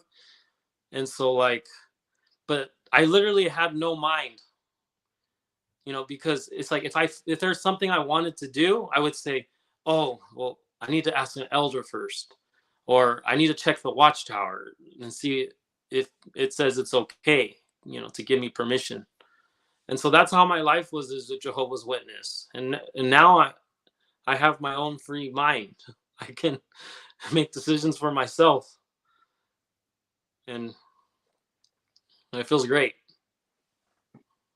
Yeah. So can you make me 2 minutes video and send for the March flash mob? Because the strongest message I have on this channel is that you can be happy outside the Jehovah Witnesses. Because I literally was PIMO for 14 years. I thought you can't leave. I thought you can't leave and you can't be happy. That's how they get you.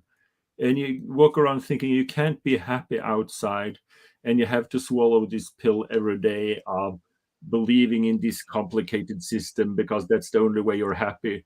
And you have panic when you're a witness because you have to feed this system, like, I believe Yeah. this because I believe this because that, I believe this because that, I believe this because that, I believe this, and I'm happy. Imagine those people that don't believe in this because of that, and this because of that, and this because of that.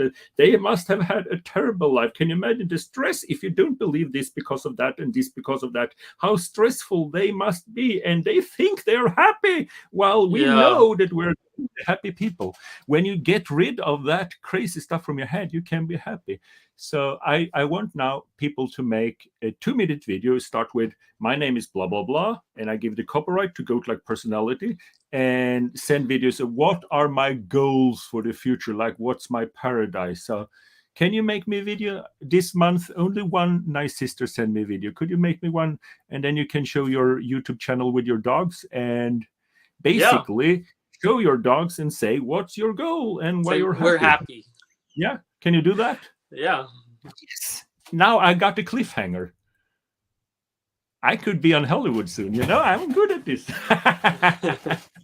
So thank you very much. Are you a witness now? Do you want to disassociate, or do you want to stay in the religion? I want to disassociate. Oh, let's disassociate. I should have my, I don't know, my wife always steals my gavel, so I have to do this. What should you use it for? I use this. So brothers and sisters, we have a serious announcement. Brother Ryan, no, You can use my individual last name. Ryan Or is you- no longer one of Jehovah Witnesses.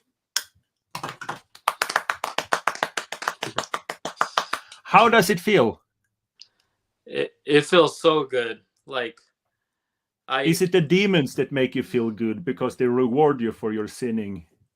well, Or is it just life on planet without mythology? it's just life on a planet without lies, without was it manipulation, without gaslighting, without excuses, you know, or and without mythology. Yeah, like, and just understanding like why people believe in religion and where it comes from, and like that brings peace to my mind, you know, just knowing.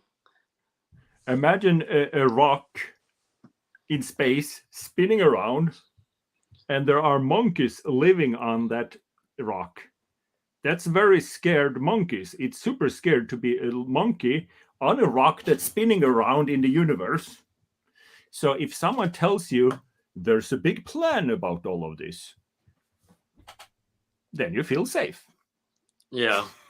So it's really, if you say, oh, grandma died, oh, it's a part of a plan, don't worry. We're not monkeys on a space rock. No, no, no, no, no. We are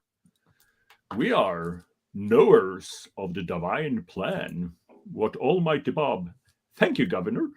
So it's all illusion, because we're monkeys on a space rock and we're afraid, and we come up with an explanation. But if we know we're monkeys on a space rock, we can give some space dogs and be happy and train them and make a video and send to Goat Like Personality and use WeTransfer and everyone else that has a plan and meaning with their life, because that's the good thing with this YouTube channel. We can support each other. So let's say you have an empty frame. If you don't have an empty frame, go and get yourself an empty frame, put it on the wall, and say that this is where the diploma will be. Then you have a blueprint for a paradise. Everyone needs a blueprint for your paradise. So you go and make yourself a blueprint for your paradise, make a video and send it to me. So did I interrupt you too much today? I'm really trying not to interrupt people, but I'm having so much fun. Oh, no, it's okay. So if someone feels like they don't have purpose, you can print them out a certificate or something to give them purpose.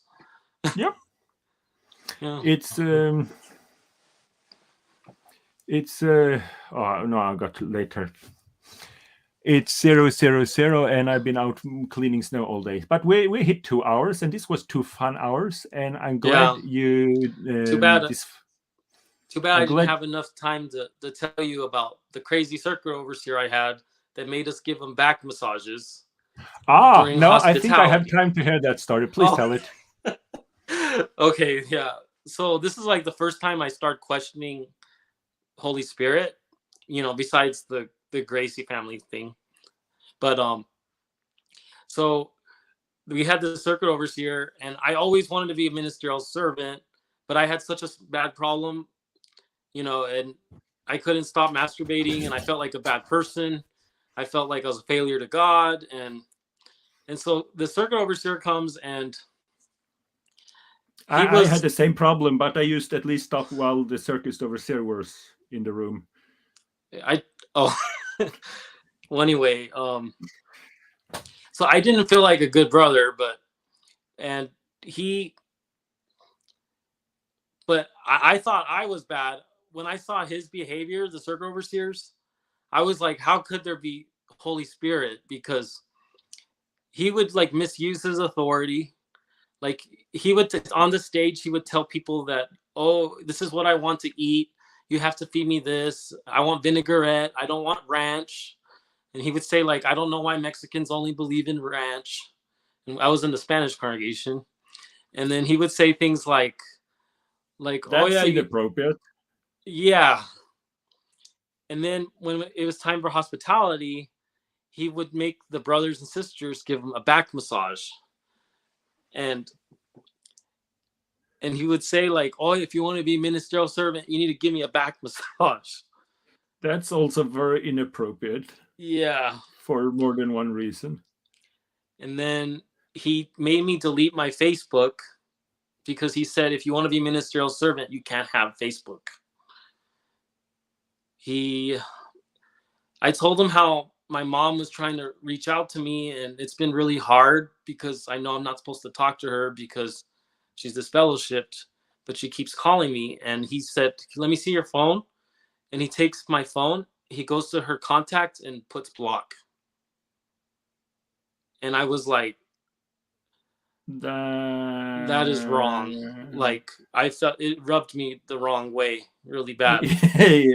I'm glad it did. I told him about this. I don't know. It's like I was a pioneer, so I had to be on service, and then you don't go against the circuit overseer, right? So I had to just pretend to be okay with everything instead of standing up for yourself and being like, hey, that's wrong. Or you shouldn't be. But no one wants to stand up to the circuit overseer because he's the circuit overseer. So, but he can just get away with anything. Like, and then it's like I told him about a sister that I was interested in another congregation, and he told me like, oh, why are you interested in her? She's chubby. And he's like, I know this one is an asshole, and I can tell you why. Because even if all the stories you told were not true, I know he's an asshole because, okay, based on the fact that you were pioneer on enough. Yeah, because if you're a brother, if you're not qualified to be a ministerial servant, then you're also not qualified to be a pioneer. It's the same thing. Yeah. So when they know you were reaching out, what they knew that, oh, this is a guy with no connections because your father is no longer a high shot in the organization. So this is just a guy with no unbacking. Yeah, basically, the orphan the Bible talks about in that kind of society. If you were an orphan son, fatherless child, no one's taking care of him, so we should look out for him. It was the same with me. I'm from a big, heavy Jehovah Witness family, and I was pioneering in Norway. That means I couldn't rely anything on that. I was pioneer for almost 10 years, and they were just do exactly what we tell you, and you can be ministerial servant. Yeah. And as long as I was willing to jump through hoops, and as long as you were willing to jump through hoops, but he got back rubs, and that is. I know, and it's like, and you probably wonder, like, well, why did I do it? Why did I give him a back rub? Well, the other sister did it first, and the other elder. So it's like, I don't know. It's amazing. I've never been to psychology, studied psychology in the university or nothing like that. But I don't know, if someone has, they can probably explain it and say, yeah, this is why you did it, or why this happened. Well, that's peer pressure. Yeah. That's what witnesses would call it. Imagine if you go to school and the worldly kids say you have to give them a back rub, that would be peer pressure. Yeah. So this would be peer pressure with abuse of authority and corruption, I would say. And then, like, he would tell, like, for witnesses, I'll call them inappropriate jokes while out in service, and no one called him out on it because he's the circuit overseer. Yeah, they And get away with stuff. like, and then, but I take the religion very seriously. So when I see him doing these things, I think to myself, like, well, like, where's the Holy Spirit? Is the Holy Spirit real? And and then I told them that I had a problem with masturbation, and the circuit overseer, he's like, "Oh, have you ever killed someone?" And I was like, "No." He's like, "Okay, you're good." And he's like, "As long as you didn't kill someone, then you can be ministerial servant." And then I was appointed a ministerial servant the very next week, and I felt like I didn't deserve it, and I shouldn't have been appointed a ministerial servant. And if it's by this circuit overseer, who I feel like doesn't have Holy Spirit, then maybe my appointment wasn't a real appointment. Maybe I was appointed by mistake. If this is how Jehovah appoints people in his organization. And so I felt like, yeah, I was a ministerial servant, but it wasn't real. Like, I should. Does that make sense? So yeah, that's Yeah, when I I. know a lot of people do that, and a lot of people will wake up. A classic is that they want to be reinstated and they feel bad, and it's a long process, and they ask like assholes. At one point, they just go out and fornicate, don't tell the elders at all, just try to be reinstated, and for whatever reason, when they are more relaxed or something, they get reinstated after they commit a serious sin they don't tell about. So it's probably that their demeanor changed something, Yeah. don't give an F anymore. So then they realize that why. And a lot of people, it's a classic that the first meeting after you're reinstated is the last meeting you went to, because that, like, it's too much hypocrisy. You can Yeah. can't see it. Yeah. The last meeting I went to was after I got reinstated. It was the memorial, and I was sitting there, and I felt like I was listening to like lies, like wrong information, like misapplying the context and the text and all sorts of Yeah. stuff. And so I just left, and that was the last time I ever went to a meeting. And that was the first meeting after you were reinstated. Yeah. I told you we didn't rehearse this. It's a classic. It's a lot of people do that. First meeting after reinstatement, last meeting they ever went to. I was like, I can't do this again. I can't do this anymore. No, you've been through the humiliation process. That's a weird circuit overseer. If you would have written a letter about him to Bethel, at least it's when if you write a letter to Bethel about the elders, I guess it's the same with circuit overseer. Yeah. They have this loyalty within the organization. So if you write a letter to tell about the elders, they will automatically send a copy to the elders, so they know that you told on them. Yeah. But then they know, and yeah, they know who it is. And so that was the first time I questioned the Holy Spirit in the organization. And from there, it's just like things were never the same. I couldn't stop thinking about the Dave Gracie story, what happened. I said, in what universe is it ever okay for a 15-year-old girl to, for that to happen to her? And the elders make her listen to the tape of her own rape. And then they try to say she's guilty, and like that was something that always stuck with me, because I knew they were good people. And so when I first woke up and realized this is not the truth, the very first thing I did was like go research. Go get the court documents for that situation. Since the elders are being sued for for mishandling that situation. And I don't know, I just felt like I needed to know the truth about what was going on. And I felt I wasn't wrong to know that the elders were doing wrong. I was right to that doubt was real. Hmm. But yeah, I told my story about the circle overseer. Is there anything else you want to know? No, I don't. Do you have any more stories, funny stories to tell? Tell them, please do. It's your story, you know. I'll ask YouTube to keep open a few minutes more. So yeah, but yeah, like, and then during the pandemic, I that was one thing that affected me because they kept saying, "Oh, we need to obey the superior authorities," and that's why we need to stay inside and social distance. And I was like feeling so lonely and depressed, no friends, nothing, and all the brothers and sisters are being like so self righteous, and like they would judge other brothers if they went out. Like, oh, how come you're not social distancing? Or how come you don't have a mask? And everyone's pointing fingers at each other. And if I felt like we were on the Sabbath, like it was the Sabbath, like, what are you doing out? You're supposed to be in, it's the Sabbath. And yeah, it's. I remember hearing stories about the Orthodox Jews, how weird and controlled life they have. A documentary about that, and I'm watching it like it seems laid back and relaxed, and I can relate to that. If the Pharisees, they still exist, and they're very much like us, very rule based, and then it's like pick and choose what rules you will follow and which one you will not follow.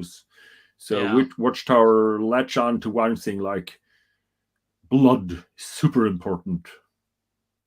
Yeah, what about prostate exam? Nah, just go to a doctor and have a prostate exam. What's the problem? It's not. You do it because you need to do it because it's about health. It's nothing to do with religion. A prostate exam has nothing to do with religion. You can do that. What about blood? No, no, no, no. You can't do blood. We would never do that. We are Jehovah Witnesses. We don't do blood. We don't do drugs. What if a doctor give me a drug? Well, of course, you can take drug from a doctor. Like there's specific rules, and they're very specific to them, and they are. yeah, It's just the universe. It's exactly like the Pharisees. Like, oh, you can make a pancake on the Sabbath, but you cannot hatch an egg on the Sabbath, and you cannot. It's just arbitrary crazy because they are monkeys on a rock in space and they feel safe. Like, if we remember how many steps we walk on a Sabbath and the pancake, then we will not fall off the rock. yeah, like you can't make decisions without asking elders first or reading Watchtower Yeah, first. because Like, then we will fall off the rock. No, I'm glad you fall off the crazy rock and live on the real rock. So I have the power God gave me in 1914. So I can reinstate you against your will unless you make me a 2-minute video and send it to me for the next flash mob. So we can encourage each other. Isn't that a good idea? yeah, I'll talk about my dog training and how now I get to do things in my life that I couldn't before, and or how I'm happy. Yeah. Please make me a video, and the same goes for the rest of you. So now I'll go down and talk to my lovely wife. And thank you for having me on the channel. Yeah, it was fun. I'm sorry for interrupting. That's my thing. I have written on my hand here a lot of notes, all the things I'm not supposed to say and not supposed to interrupt, and I'm doing progress. So thank you for bearing out with me, and see you in paradise. Bye. Let's end the broadcast here.